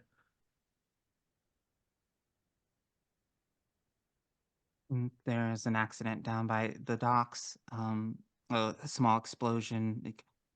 He caught the worst end of it trying to protect me. And so here we are. They're not as careful as they should be down there. And they aren't very kind to people that are late for the boat. I know. That's all right, dears. You'll get the next shift. She's like, let's get him to the back. Silver, let's get him up into the back. And so she calls the droid Silver, and the 2-1B droid gets together, and with Tanal's help, they lift up the litter and actually carry it into the back. There's a very small, simple, but reasonably appointed medical bay in the back. There's no back to tank, but there's 2 beds. Neither bed is filled right now. Monitoring equipment, cabinets with supplies and medicine and so forth. And it looks like there's another doorway to another area of the infirmary beyond that. The 2-1B droid helps you unstrap Sledge, get him all off. They peel off a little bit of his excess clothing that's either like torn or sweaty or damaged or whatever, and then they put him up into the proper bed so that they can continue the treatment, and immediately the 2-1B starts hooking him up to monitoring equipment. You can see Sledge's pulse. You don't know how to necessarily read medical equipment, but it looks a little weak. Doesn't appear to be very fast, and even starts hooking him up to some fluids and things. And the 2-1B droid starts listing off, speaking to the old woman, just in a matter of factly, like contusions, bruised, bleeding, shallow breathing, possible concussion, and he's just going through all the series of either known conditions or suspected conditions based on the initial assessment, and the droid is just doing its primary programming, which is to tend to the injured and doing that. She has brought Gila back as well, sat Gila on the other bed so she can just continue her tending. Has already cleaned and already dressed and covered the cut on Gila's forehead. And she's like, all right, what about the rest of you? Who got burned and who got cut? And she's not even looking at you. She's talking, and she's doing a cursory examination of Gila, making sure there's no other obvious wounds that she needs to attend to. I think the rest of us are mostly fine. A couple of bruises, but nothing major. Darling, and she motions to 2-Point. Can you drag that outside? And she gestures to the horribly ugly scrap metal litter that's sitting in the middle of the floor, getting in the way of everything. Yes, I can do that. Oh, You can just hook it with your cable and make a bit of a noise, but you just drag it outside. perfect. Chuck it in an alley and head back in. They weren't shooting at the oil canisters again, were they? That always makes such a mess down there. She's talking to Tanal even as she's dressing Gila. I'm not sure. I didn't see exactly what happened. Is that? There's not a fire, is there? They didn't have to call a fire brigade in, did they? No, nothing like that. Nothing that drastic. Sorry, who likes to shoot at oil canisters? That doesn't sound very safe. Well, you've got the civilian dock workers, and then occasionally you've got the board Imperials. Ah, right. It wasn't on the control. It wasn't on the secure dock, was it? Where they load the boats? No, no, I don't think we were anywhere near there. But I want you to make a con roll, Tanal, as you make small talk. I'm lying. With the attendant about who was where doing what in the place that you've never been. Never been here a day in my life. That's okay though. I'm real good at conning. And I exploded. Okay, 1 second. Wow. Okay, wait. Oh my god, that's a high number. Okay, that's 10, 15, 21, 24. Okay. She's very chatty, and whatever you tell her or say or correct that didn't happen, she doesn't seem to blink an eye at it. She's very focused on tending to Gila. Gila, you start to feel better. Gila, you are no longer wounded. Your wounds have been tended, and so you no longer have -1d to your rolls. The fog is starting to lift off of your head, and your vision's a little bit better, and your equilibrium feels a little bit better. That you feel like you can walk a little bit. Except now, the unwellness from the crash is being replaced by the unwellness from being hungry.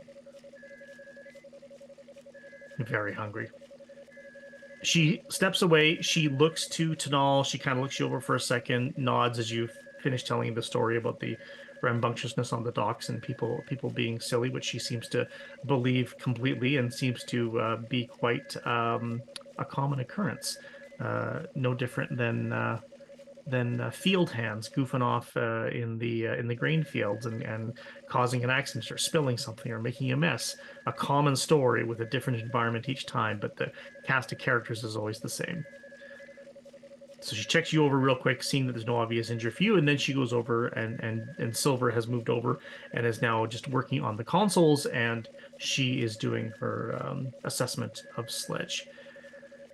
He's going to need some rest. He's not going to be back right away. Will you tell his foreman that he's not going to be reporting for shift? Yeah, don't worry about it.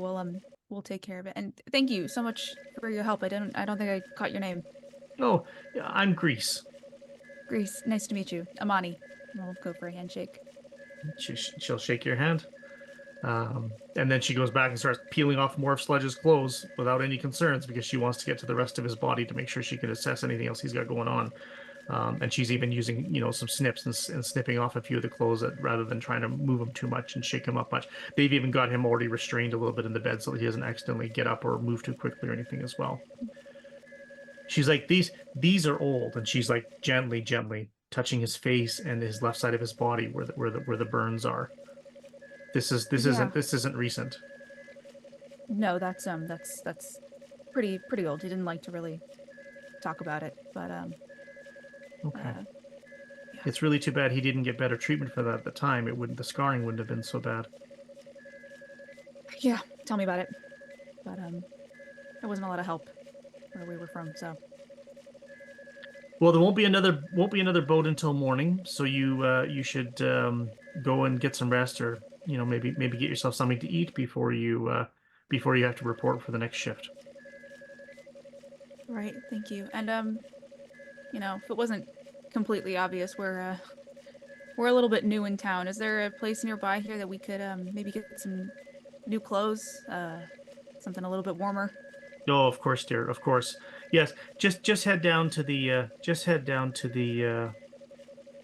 the stores, the general stores, for the settlement, and they've got a good mix of some trade-ins and hand-me-downs, and sometimes there's a little bit of new clothing, but as you can imagine, most of it here is recycled and repurposed. But they've got some good tailors and seamstresses around repairing old clothing, and they've got it's a good selection. You should have no trouble finding something. Right. The surplus, she calls it. Head to the surplus. They'll help you. Surplus. Good. Thank you. Thank you. We really don't know what we would have done if you hadn't been here. It's all right, dear. Check back on him in probably, I'd say, at least 2 days, and let's just hope that he regains consciousness without any complications, and I'll be able to give the foreman an update then. Fantastic. Thank you. All right, guys. Everybody good? But until she gives the foreman an update. Yeah. As we kind of make it outside. Yeah, so that could be a little bit of a problem. It looks like we have about 2 days until people realize that we are not supposed to be here. And I certainly hope one of us is there with him when he wakes up. Well, let's get what we need, and do we want to figure out where the beacon is coming from? That feels like that's why we're here, right? Right. There's somebody here who knew about what your moms were doing, then they might actually be able to help hide us, get us off world, something. I just don't know how to find them without exposing ourselves. Maybe if we're lucky, they'll find us. True. 4 new faces in town. I mean, I could always start leaving some tags around. They knew how the information was getting out. They might recognize some of my art. We'll have to get you some more paint, yeah. Yeah. Well, We don't First- have money. no, have we money. don't. Oh, You have money? Actually, yeah. We're traveling. Okay. Yeah, I have 100 credits. okay. Oh, I was extremely concerned we were going to have to steal a bunch of stuff, but I mean, I mean, we we still can do that could. too, but yeah. Still could I got a little bit of money. trade any surplus that we have, make that stretch as Mhm. far as it'll go. Yeah. Well, first things first, I'm freezing my ass off, so let's go warm up. I'm fucking starving. You're gonna head out, leave the infirmary. As you're about to do that and head back out into the streets, Vilra, you start to feel a cough coming on. That pain in your chest has come back, and you're feeling it's very tight. That tightness when you can't breathe very well, and your body instinctively coughs to try and get more oxygen into it. But it's a little bit uncontrollable right now, and you're starting to cough.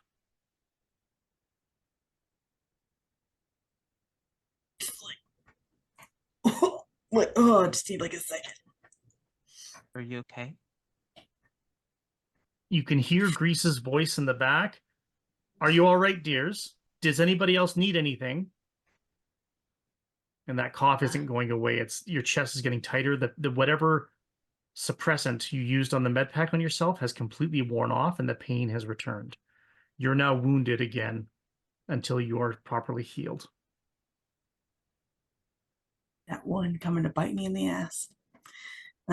Yeah, I think she turns to like say something and does the like I'm fine hand, like putting out, but the other hand is like grasping at her chest, but not too hard because it hurts. Grease is now coming back down the hallway to the entryway. She's coming towards you guys again. She's got a small little medical bag with her, and she's kind of just sorting through it idly. That doesn't sound very good. Kind of leaning in very close to Vilra, so hopefully only she can hear. Sweet old lady, low risk. If somebody here is going to see your face, it might as well be her. I could use some help. She gets up to you, parts the crowd, gets to Vilra, and nobody stops her. She sits Vilra down in one of the chairs like she did with Gila at the beginning. And she's, okay, dear, let's have a look at you. And she starts to push back the hood. And then she's going to pull down the scarf unless you go otherwise. And she's going to ask you to open up the poncho so she can kind of get access to your chest. And she starts listening to your chest. She sees Vilra's full face, makes no reaction to that whatsoever, other than a gentle smile. She's got old hands, workers' hands, but they're gentle, and they're firm when they need to be firm, but they're gentle when they need to be gentle. She listens to your chest, and she's like, "Oh, that doesn't sound good. That almost sounds like you've got some bruising in there." And then she immediately goes. She starts giving you a cough suppressant, starts giving you a little bit of pain medication, and it takes a few minutes. And she tends to Vilra, and then Vilra, after a few moments, the tightness of your chest eases. You can take that full breath again, which is a huge relief. The coughing stops, and she just sits there with you, and she holds your hand, and she just watches you and just waits. And she just says, that seems better. Thank you. It does. I appreciate it. She gives you a little vial. She says, this is just a little bit of a suppressant. This is not a substitute. If the pain in the chest gets tight again, you come back and see me. But if you get a tickle, take a drink of this. Okay, I will. Thank you. And Laura's kind of keeping her head down a little. Like, there's probably security cameras in here, so she's definitely. I mean, it's clear what race she is, but still, like, face kind of trying to play it off as shy, if that makes sense. Okay. Silver walks out, goes to the counter, goes into the terminal, and starts checking. Contract cards confirmed. Contract cards confirmed. Need contract card for third patient. And he gestures with one of his stiff arms over in Vilra's direction.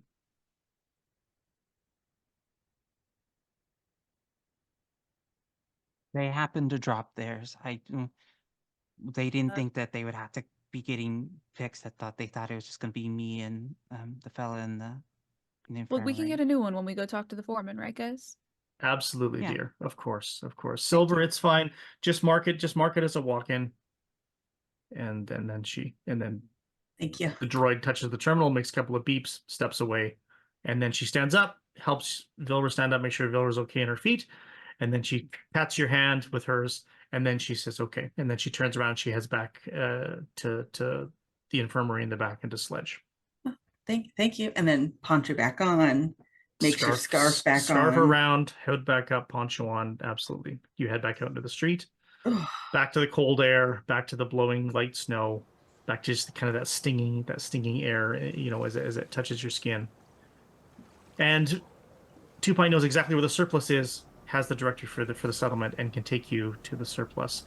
And think of every clothing supply surplus store you've walked into, racks and racks of just utilitarian clothes, trade-ins, hand-me-downs.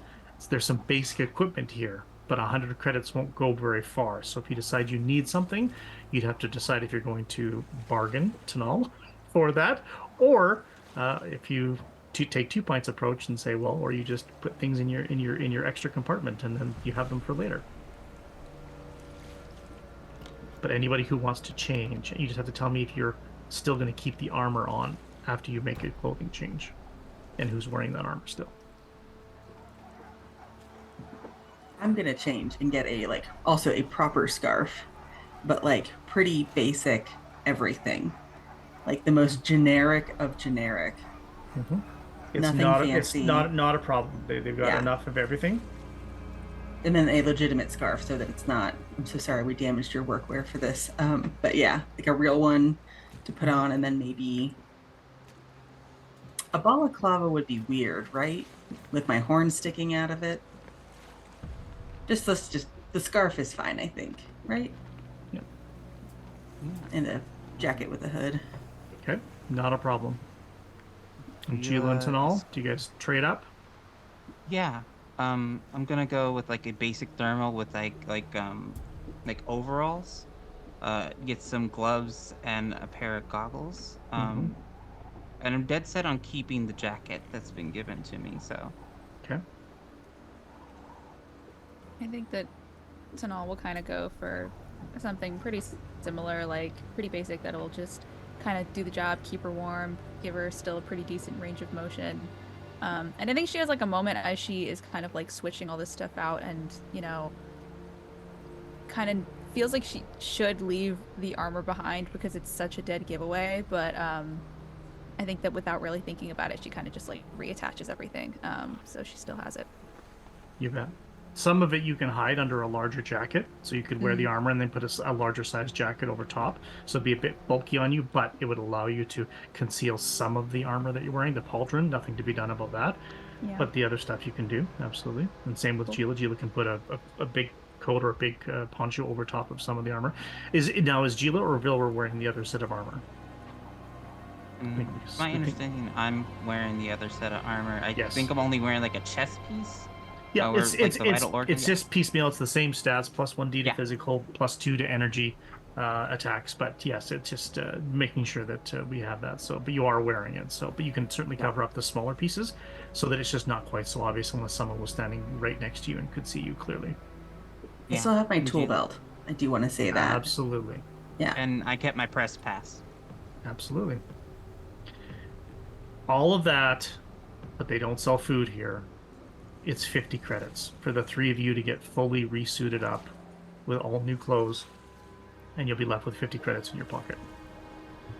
Okay, pass that over and reach into my bag, and I give each of you, because I had some freeze-dried food that I got off of the ship. It's not much. We'll feed us for now until we can figure out what to do. Yeah, it's better than nothing. Do they sell paint here? No. Some very basic tools, but nothing, no supplies that way. Do they sell oil, mineral oil in particular? How much mineral oil are you talking about? Maybe like 24 ounces. Yeah, they probably would have some basic stuff like that. Yeah, lubricants and things. Yeah. And any colored chalk.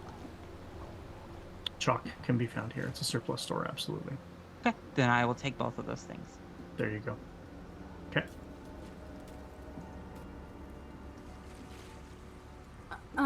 Where, based on the map, is like a close inn or something similar, if there is one?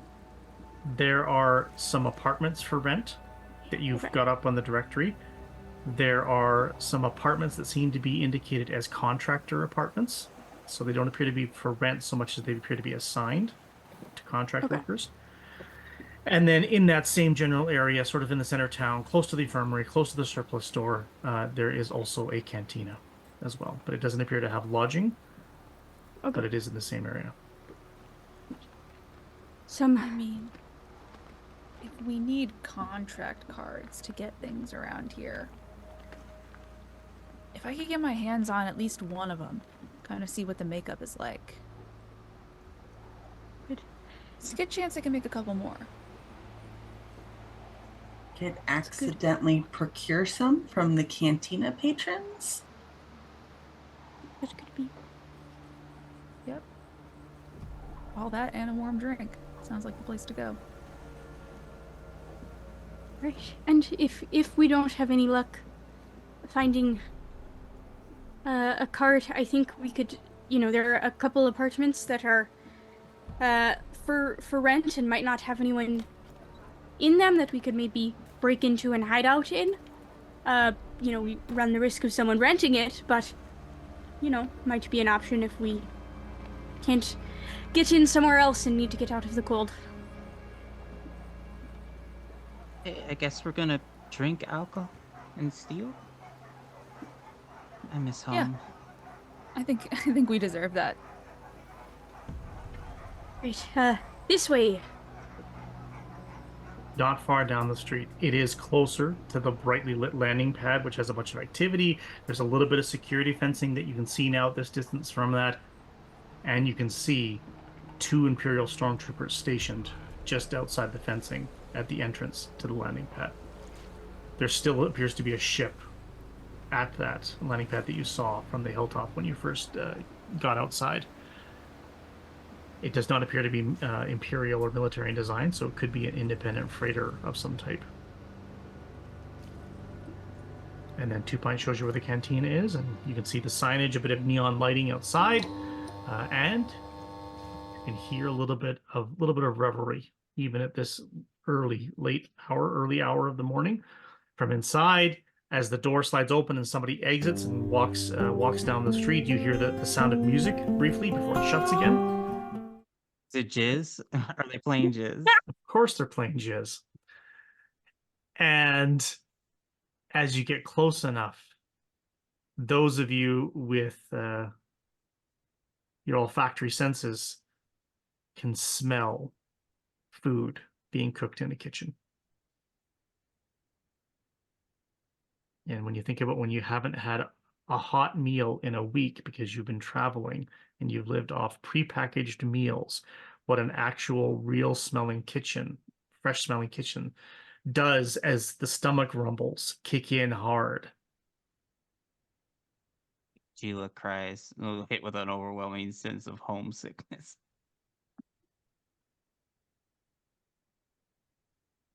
Maybe we shouldn't go in. We're here. We We're can- already in danger.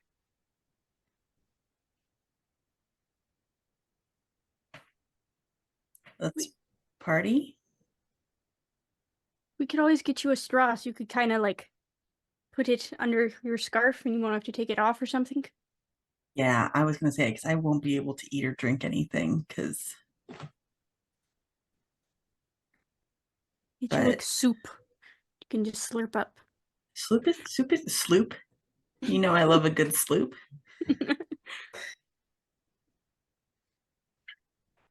Let's get a table. You go on in. You go on inside. The music's playing. The bar is sparsely populated, but there are patrons even at this hour. There is both a organic bartender and a droid behind the counter. And there's a few scattered tables, and every table has 1 or 2 people sitting at it. There is a table closer to the stage. There's not a live band playing right now. This is just piped in music that you're hearing. But there is a larger table closer to the stage that appears to be empty at the moment. More chairs than you need, but you could all just curl up there if you want to stay together. Otherwise, you'd have to try and find a couple of tables near each other, but that's not as easy. I think we can all go sit together. Okay.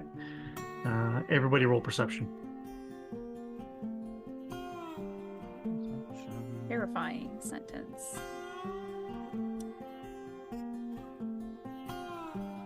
I exploded. Me too. 18. I rolled a 1 on my wild die, No. Oh no. and it's a 9 total. We love plot. I got got a 12 total. I got a 21. Okay. Gila and Tanal, you see that a few of the locals give you some odd looks as you guys sit down. Nobody paid attention to you too much when you came in. People looked over their shoulder at you just to see who arrived. As you sit down at the table, though, a few people give you some looks. Vilra doesn't see any of it because she is so focused on just keeping herself kind of, unnoticed. So she just sits in the first chair nearby so she can just sit down and do it. And 2 Pint, you don't pay any attention to the organics because that's organic business. Because what you see, in addition to the organic bartender and the droid bartender behind, on the far wall across the room for you is a protocol droid torso attached to a stand, a base. So there's no legs, no locomotion. But the protocol droid upper torso is there, and there's some signage above, translation services. And the droid appears to have power, and he's just kind of drooping and just kind of hanging down. But there's a protocol droid they've got mounted to the floor and on the far side of the bar. Guys, I think we have to steal this droid, and it has to be my best friend. Based off nothing except vibes. We're stealing this droid. A good call. It's a solid decision. I think that's really good for our low profile. I agree. So Tanal and Gila, you get some odd looks, but nobody says anything to you. Nobody makes a fuss about it, but they make note of the fact that you've come and you've sat down at the table. The droid comes out from behind the bar, comes over, and will take some orders from you. And so there's a basic menu. 2 Pint can even plug in and pull it up on the terminal in front, but you can just key it up as well yourselves. It's a typical bar/diner fare. Alcoholic drinks, a little bit of non-alcoholic, basic fare. You can feed and water everybody. It's going to use up pretty much the last of your credits if you give everybody a full meal, or you can share something and keep a few scant credits in your pocket as you choose. I think Gila, feeling like we've been through a lot right now, what she really wants is a full meal, so she's just going to part her way with the last of her credits. You bet. And that gets everybody a drink and a meal and a bowl of sloop and whatever else you might need. You bet. Droid takes the order and steps away and comes back. The music's playing. People are going back to their business. The smell of the kitchen is amazing as it fills the room. It's warm in here. Those of you that choose to could peel back a couple layers if you want, or just keep everything on to keep everything hidden. But it's the first time you've been warm, not with recycled air and not with the constant tinning and whirring and vibrations of being in a ship. And so it's almost relaxing for a moment as you settle in. Gila, what are you thinking and what are you feeling right now? I think Gila's kind of tucked her legs up into the chair and is kind of has her data pad out, kind of looking at home as the realization of kind of where they are now. They're no longer on Salish. This is the furthest they've ever been from home. What happens now? Are we going to be safe? Am I going to be okay? And just kind of like burying her between looking at that and just burying their face into like Tanal's jacket, kind of the last trace of something that smells like home. And just sort of like sadly waiting for like the food to come and just sort of looking through pictures of like when they were kids, when they went on their little adventure with, when they crashed that speeder into the side of the fence, and missing when that was the peak of danger. Tanal, what are you thinking and feeling right now? I think that Tanal is just feeling very physically exhausted from dragging sledge like 3 kilometers. I think that there's a little bit of like satisfaction in it, in the same way that she would get that kind of like bone tired feeling when she finally went to bed after like a long day. working out on the ranch, of just like, I did my job. Every creature that was in my care made it back in one piece. So now I get to just relax, and then tomorrow we do it all again. Because the work on the farm never stops. Mm-hmm. There's no off days at the farm. Nope. Philra, what are you thinking and feeling? I think Bilra is relieved that her friends are okay. No one is dying. No one was near death, but is very anxious because they're having this moment of reprieve, and she knows it's not going to last. Something's going to happen. They're going to have to put out another fire. They're going to have to keep up this, they have to figure out how to fake their way through this. And then what do we do? Do we stay here? Do we try and leave somehow? I think it's a lot of just like hackles are raised, kind of just waiting for that shoe to drop. And what is the plan? What do we even do? Like, what? Cool, we've got food, but what next? And it's just sort of waiting for the next thing to happen. The next thing that happens is that your food and drinks are brought out, and they are very, very satisfying. That's good. Yeah, very much hackles raised. I think to the point where food gets brought and she's a little jumpy about it. She's kind of scared. I would say mostly anxious. And sometimes really you're not sure if it's your anxiety that you feel or it's Gila's. Because sometimes you feel like you can feel Gila's anxiety as well, but then you're not sure if it's yours or not. And then you can feel that momentary relief as the food comes, even though you're concerned about that there's going to be a catch. But then there's that satisfaction. But is that your satisfaction, or is that Tanal's satisfaction that you're feeling? Because sometimes you feel like you can feel that from her as well. And so sometimes you don't know if what you're feeling is real, or if what you're feeling is what the others are. And the food is delicious. And Tanal, Gila has her appetite back. See, the old lady's help seems to have made a difference, and she certainly seems to be eating the meal, which seems to be a good sign.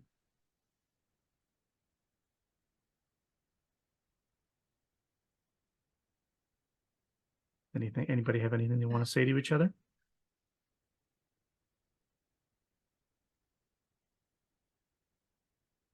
Now, Yeah. thank you For what? for for saving me, for catching me. Yeah, of course. I wasn't just gonna let you, fly around in the back like a piece of unsecured cargo.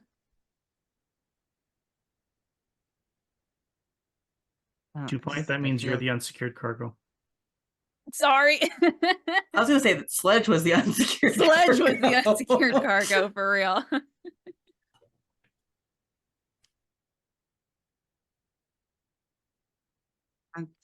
It's nice to know that even out here I can rely on you. Yeah. Always. Do I see this? You see and hear it all, unless they're choosing to speak very quietly to each other. Okay. No.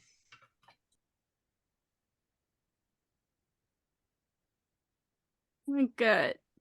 2 Pint is immediately bored with them talking and eating, and it's getting increasingly curious about the droid in the corner. You bet. Maybe go wander over and see what's going on there. Yeah, you bet. It's a Cybot Galactica protocol droid. It's a 3PO unit with a torso attached to a stand that allows it to swivel somewhat. It seems it has limited range of motion. Has power to the base, so it's got power to it. It's got the arms and the head and everything else. And there's signage saying translation services, and then there is a series of credit costs based on either the amount of time you need to speak to the droid. It'll give you so much time, or if there is like a translation, like a data translation, and you can input a bulk amount of data for a price, and it'll translate the data for you. And the droid doesn't appear to be active, like doesn't appear to be responding to you, but there is a terminal with a card slot for cards to go in, and then of course a scomp link as well. So it appears that's how you're going to activate it, is by making the payment, and that's going to start the reactivate the droid's protocols. Can I try and hack in like I did in the medical hospital? Sure. You can roll in with your scomp link. It's not very busy in the bar right now. Nobody seems to be paying it too much mind. Go ahead and roll your computer program repair. And explode. So that's 6, 10, 15, 17. Okay. 17 plus 6 is 23. Yeah, you're into the system. I'm going to roll a moderate difficulty perception check for both the droid, the bartender droid, and the bartender to see if they notice you accessing the terminal. Cool. Fine. Your dome swivels around to watch them for a second, and they are serving drinks and cleaning and gathering trays. The droids are bringing a big tray of drinks back, like of empty drink vessels back, and they're not paying you any mind. You're into the routines now. You've accessed the terminal, and you're into the translation services. You can access the translation services here without having to pay, you just triggering things. Or if you want, there's a secondary access for the droids programming, which you'll switch to droid programming repair if you want to access the droid systems directly, not the terminal, but the droid itself. If you want to activate the droid, do anything with the droid, just find out information about the droid. There'll be a separate role, but you can, now that you're in here, you can get access to the droid systems if you want to access the droid itself without activating it and waking it up. I definitely want to access droid systems. Roll your droid programming repair for me.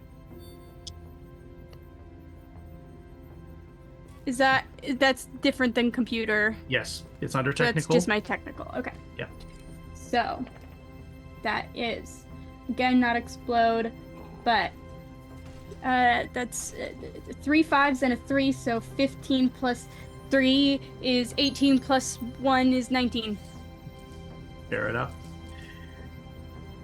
You're going to find out all sorts of information about the systems. You've got a record of previous translation services and recent history that is kept in its memory banks. And you find out, and you're going to tell us in a moment, the droid's designation. What is this 3PO unit's name? And you're going to decide that in a moment. But you'll decide it in a moment because you are so fixated on learning about this protocol droid that they've mounted to the 4 base to have it do translation services. And because you're a droid 2-pint, you don't notice cold air. And you don't notice cold air when the door opens, so you wouldn't pay any mind to that because it's organic business. And so you don't notice 2-pint when 2 Imperial snowtroopers enter the cantina, because the droid is closer to the door and the group sitting on the far side, followed by 2 Imperial snowtroopers that enter the cantina. So now there's 4 snowtroopers, followed by an Imperial officer who enters the cantina. Hi. Question, do I notice this? You 3 are going to roll your perception because you're having a meal and Tanal and Gila are having a moment. Okay. I was going to do this earlier, but I was going to ask if there are any Imperials here before I did this, because I'd like to use danger sense. Okay. Because I'm also very anxious and paranoid. I can read out the effect if people would like. Yeah, you should. You should share with everybody so they understand what you're doing and why. Danger sense. The effect is that danger sense allows, it's going to say Jedi, but it's me. Danger sense allows a Jedi to extend his senses around himself like a protective sensors, creating an early warning system for as long as the power remains in effect. When this power is used, the Jedi detects any attacks the round before they are made. This gives the Jedi a round to decide how to react to the danger. There's more to it, but I think that's the gist. And I think the minute that happened, it's just like, like, oh God. Everything sort of And I'm just tenses. pulling it up myself as a reminder. It is on page 48. Yeah. Gotcha. So just to be clear, right? So this is something that will affect in combat rounds. It won't necessarily alert you to just a menacing figure that comes into your vicinity. It won't trip off of that. But if they but do you can attack, have it up 100%. Yeah. 100%. So you've got that up and running. So yeah, you were tense before. You maybe enjoyed your sleep for a few moments, but not long enough to stop being tense. And so you're tense. And Tanal and Gilas. But all three of you can roll your perceptions in response to these guys entering the cantina. Got a 10. 14.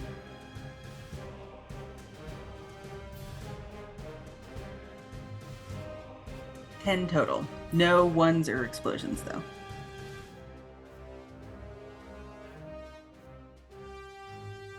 You're very in tune with what your friends are feeling right now, Vilra. So you're somewhat focused on their faces and just while you're being a quiet observer, not trying to interrupt, but at the same time, just kind of taking in that. And Tanal is very focused on Gila's face in this conversation that they're having, but that's because Tanal's back is to the room, and so she doesn't see the door as it opens. Just as Two Pint doesn't feel the door as it opens because Two Pint doesn't pay any mind to the cold air that blows in. But Gila on the other side of the table looks away from Tanal.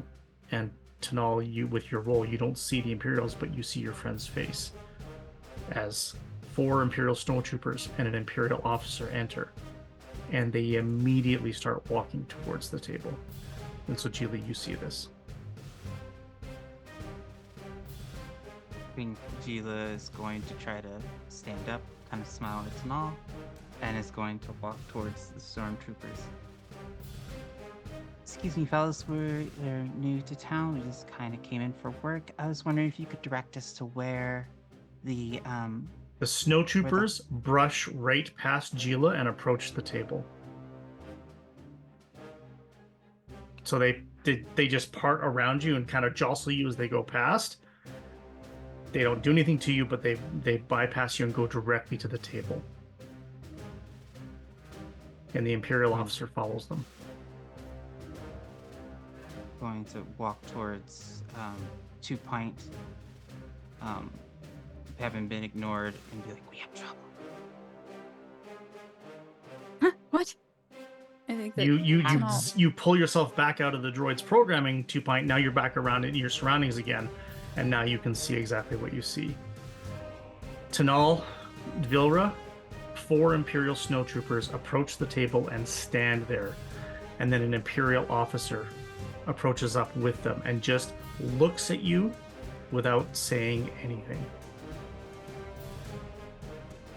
I think that Tanal kind of like leans an arm back on the chair a little bit, like angling herself towards them and also a little bit in front of Vilra. Can I help you, gentlemen? Vilra, do you do anything? I think she is trying to keep her face neutral. If she saw how they reacted to Gila, she would have just that angers her. But for the most part, it's just remain neutral, remain calm. Nothing has happened so far. And nothing's triggered your danger sense. No one's about to attack you, at least in this moment. Mm-hmm. The officer looks at Tanal, and so now he's got a good look at you and is standing right in front of you. And he just kind of looks at you with that quizzical, haughty, superior kind of, why are you even talking to me look. The bartender, the organic bartender, has arrived, and he's like, Captain, I'm so sorry. You know what it's like with the new arrivals. They simply don't know. Please come with me. We'll bring your food. We'll set you up at this table right over here. And he starts to pick up your bowls and your drinks, and the droid has come over with a tray to do the same thing. And he's going to try, unless Tanal or Vilra do anything differently, to move you off the table. There's just a fraction of a second where Tanal's her rifle hand flexes and tightens just a bit, and she lets it go, takes a breath, and matches this guy's confused face with not like a haughty or mean confused face, but just like genuine puzzlement. Oh, sorry, we didn't know. This is like your table. We can scoot. Yeah, Vilra stands and like does the whole like doesn't say anything but gives like sorry. Vilra, you can feel for a moment that heat off of Tanal. It's palpable. You can feel that. You felt it before. And I think a gentle hand comes onto Tanal's back. The from me, Imperials like, don't move. They expect you to move around them unless you choose to force your way through them. And the bartender takes you over and he sets you up at a table sort of a little ways away, so there's a bit of a distance, and gets all the drinks and bowls and everything set back up again. Gila's now over with 2 pints, standing in front of the protocol droid at the wall, watching this all happening. The captain takes off his cap, pulls out the chair, brushes at it slightly, bit of snow and dirt and whatever else might have been on your clothing, puts the cap on the table and sits down. And the 4 Imperial snowtroopers pull out chairs and they sit down at the table that's got the most number of chairs in the place, and it's closest to the band and it's close to the bar. The Imperial snowtroopers take off their helmets, place them on the table, take their blaster rifles, got them holstered at the side, and they sit, and the bartender with all speed hustles back over to the table and starts to take their orders. And they don't even look back at you.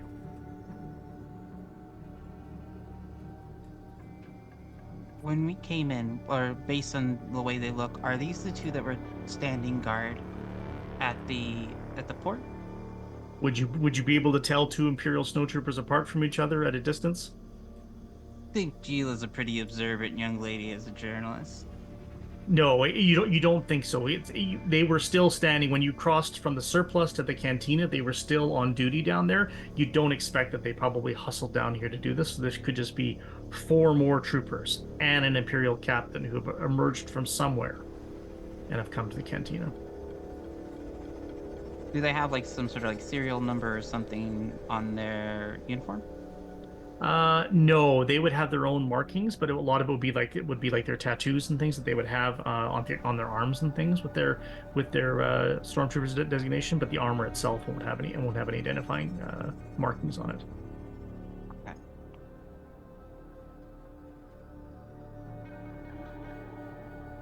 Oh, if I got assigned to this frozen rock, I'd be pissed off too. I mean, yeah, I kind of get it, but also like, God, it's hard to not like. Big fish, small pond. Yeah.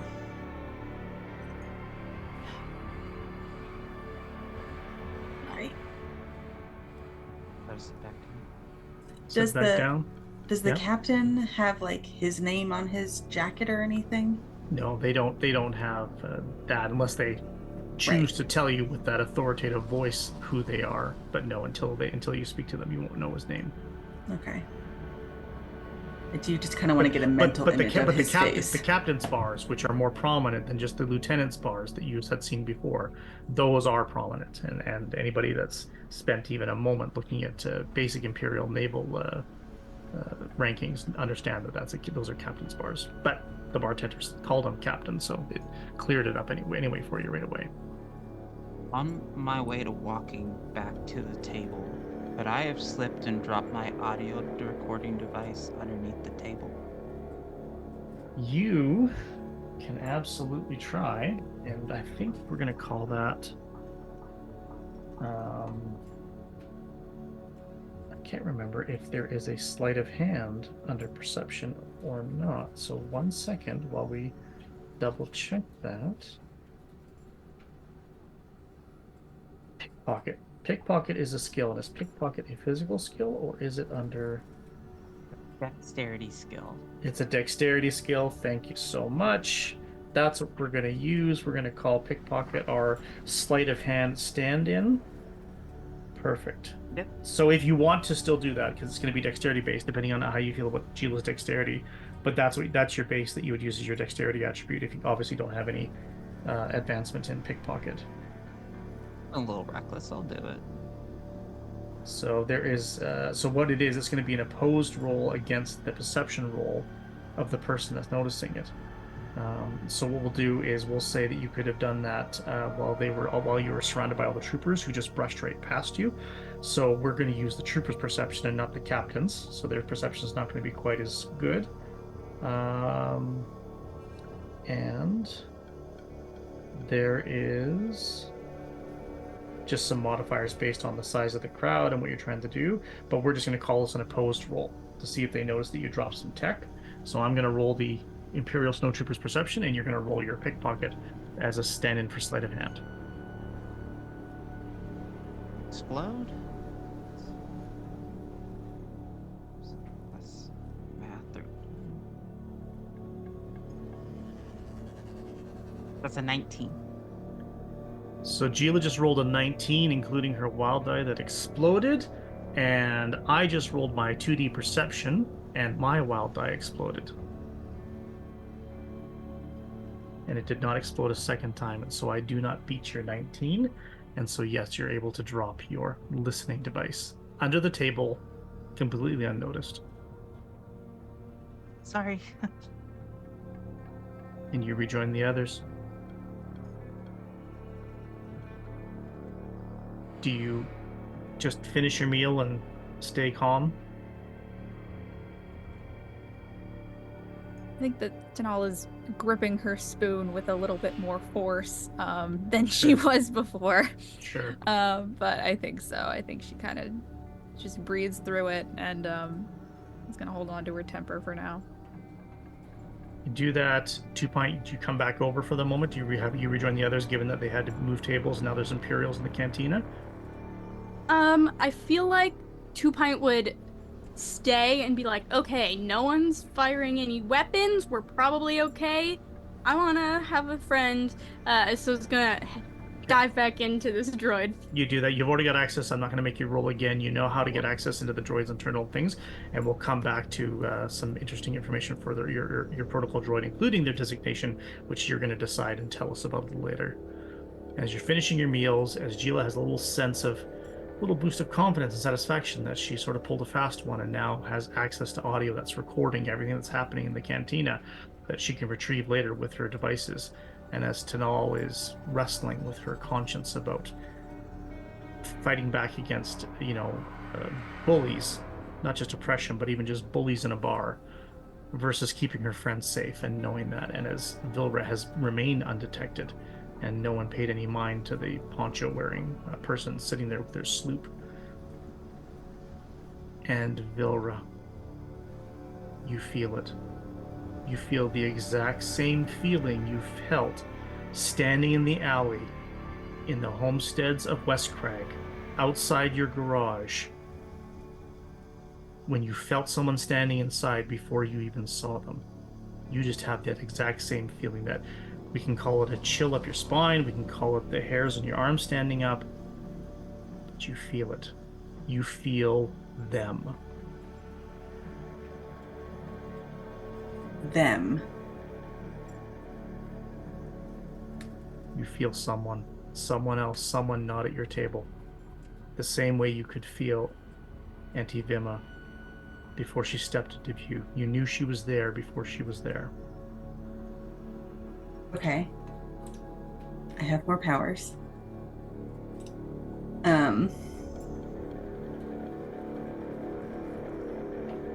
I do think I have something for this that I chose before this started. Is it life detection?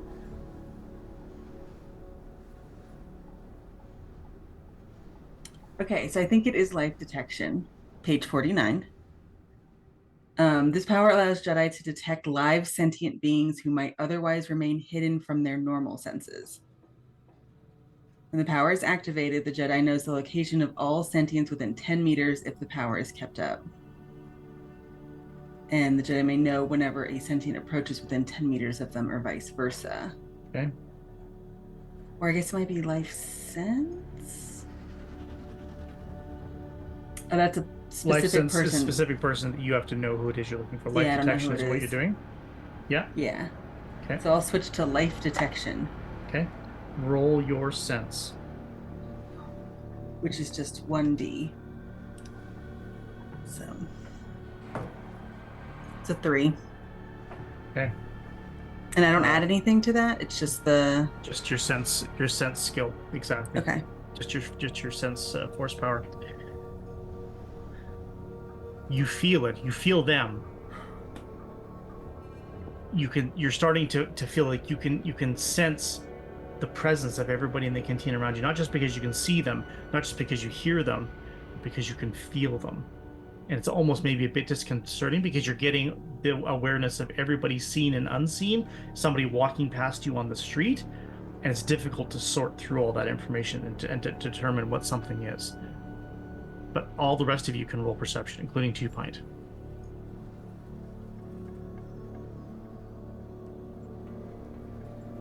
I think also everyone would see Vilra kind of straighten a lot more. Like the body language changes. The body language has changed it, like very stiff looking, does not have any utensils in hand, nothing. And it's just like weirdly still. Roll an 8. 13. I also rolled an 8. Okay. 2 Pints making friends. Tanal is very focused on Vilra because Vilra's body language has changed. Tanal always picks up on that right away.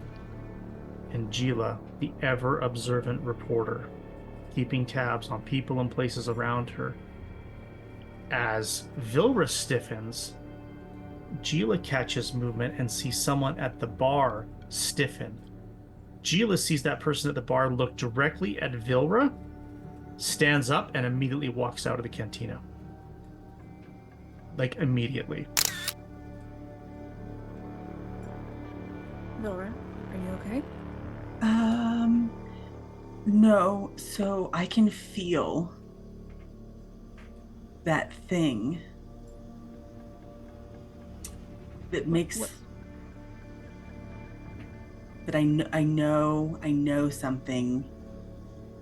I don't know what it is, but it's You know When- something and you don't know. Whatever you were doing, it affected the person that just walked out of the bar. she gets up and starts walking out of the bar. Vilra's on the move. Shit. Okay. Immediately. Yeah. Yes. Yeah. Slurps of soup. Immediately hightails it after her. Okay. Someone's gonna have to completely- grab 2 Pint. 2 Pint is not paying attention. 2 Pint, come on, please. And you're gonna get unplugged again, 2 Pint, before you can finish your interaction. I'm so sorry, 2 Pint. It's okay. Life Okay. comes at you fast. You guys exit the cantina. No one pays any mind. Nobody's concerned that you just suddenly drain your drink and go. You're back out into the cold. Not nearly as comforting as the cantina. The music's muted. Your bellies are warm and full, but you're back out in the cold and the blistering snow. And Gila, you can see it, and you can point to Vilra. An individual walking quickly away from the spaceport, back into the settlement, down the road, back in the direction you came. And they're walking pretty briskly. They're not as meandering as everyone else has kind of been on their way to wherever they had to go. Vilra's power walking in that direction. Okay. Doesn't want to run, but is ready to if they start running. Hey, Tanal, she's just walking. She's walking after whoever this person is. Kind of catches up. Right. So what exactly do you know that you don't know how you know about this person, and why I get are these, you like- chasing somebody in the middle of the street? It's like a feeling that like goes through my whole body, and it's just and they have it too. They have it Okay. too. I don't know what this is, but it's important. Okay. I can't The say person I ducks off the understand, street but and they're- goes into a smaller side street. Yep, But that's follows. really deeply suspicious. All right. Yeah. Okay. You go down. You get to, Right, you, you you get got to the map? you get to the mouth of the side street, almost an alley. You see them at the end, and then they turn around another corner down the next side as well. And they must have moved pretty quickly the moment they got off the main street because they're already down at the other end of it now. So you can either keep your pace or you're going to have to run if you're going to keep up with them now. I'm gonna run. I'm breaking to a run. Yeah. Okay, you all break into a run. If you're running in any sort of order, who's first, who's second? Not everybody maybe is at the same pace, but if there's any positioning that is important, let me know now. I like to. I think I'm first. Like Vilra is Okay. very motivated to understand what's happening and what this really means and why they know. Yeah. Okay. I think Tanal's probably following very closely. Keeping pace with Vilbra. And then Mhm. Gila and Two Pint staying together and just a little bit further back. Yeah. Okay. Okay. You get to the end, you hang the right into the deeper into the alleys between the homesteads. Vilra, you get there first. Tanal's right on your heels. You sprinted down to make up the ground because you could see where they'd gone. Turn the corner. There's a long alleyway. There's not another exit until you get down to the next T junction. The person's gone.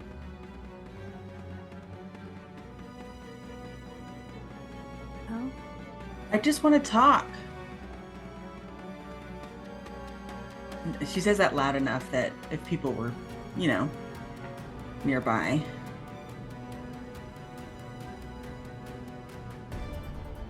I don't know what to do. Do you keep going down the alley in the direction they went, or do you stay Can put I where look you at the are? roof? I'm looking up. I'm looking at the rooftops. I'm Okay. like, Okay. Yeah, for sure. You don't I- see anybody up there. You see a few Okay. antennas, communication Mhm. arrays, basic home communication systems. Nothing too unusual or anything up there, but nobody peering over the edge. Nobody scrambling Okay. up there. Is there any snow on the ground? Yes. Is there There's any always tracks? a light dusting of snow. Yes, the tracks go down. Roll your perception to see what you pick up.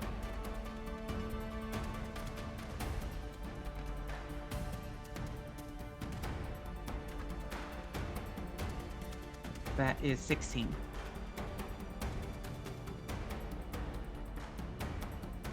The tracks go halfway down the alley, Gila, and then they don't continue the rest of the way.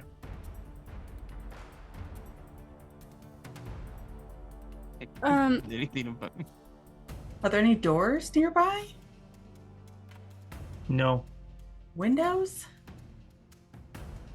Air vents. There's venting gas and heat and stuff coming out from some vents in the alleyway. Can Two Pint pull up like the map of the town in his brain and see if anything looks weird or not No, like it this- should be based on the map? Yeah, you absolutely can. And this is you're just deep into the homesteads right now. This is just a mix of the homesteads and a few of the commercial buildings.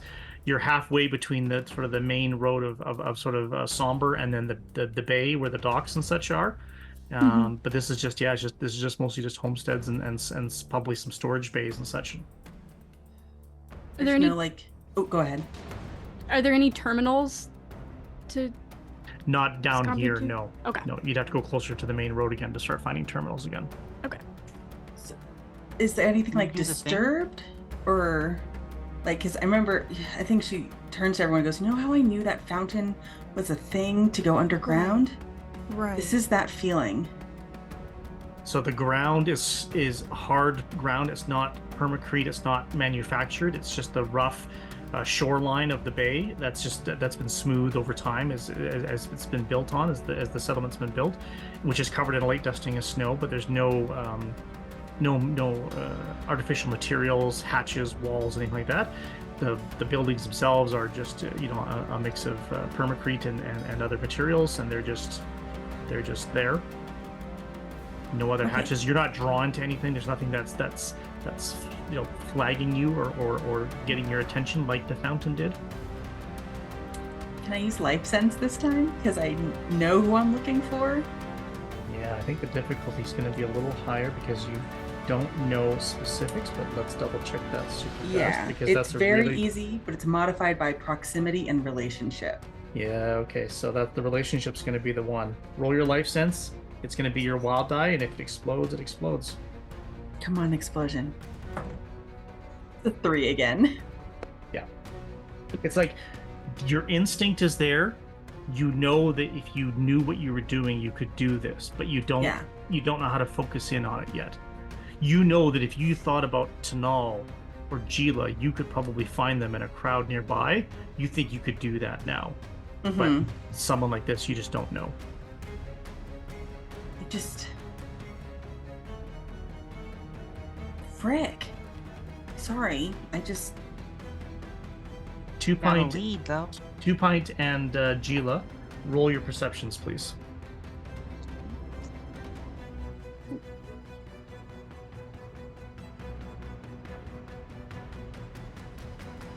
Tanal, you two. 6. Tanal, you two. Oh. Gila, what did you get? 12. 12 and 6, 2 Pint? Okay. Yeah.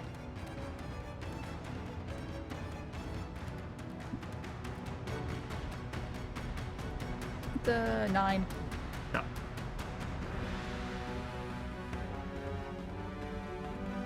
Gila, you feel the presence behind you a moment before you hear the sound of the blaster being drawn out of a holster. And there's a figure standing behind you now. They're slightly illuminated by a little bit of overhead lighting from some of the buildings and such nearby, but the alley itself is pretty dark. Most of you are sort of in semi-darkness, illuminated by just the ambient light of the alleyways. The person standing there, they're kind of in silhouette behind you. They've got a blaster. The blaster's pointed at Gila.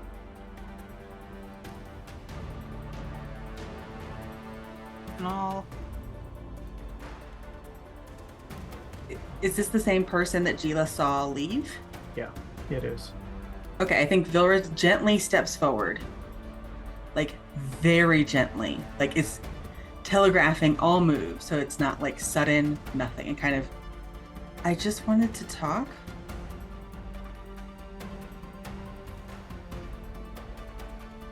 He's like, it's a human male.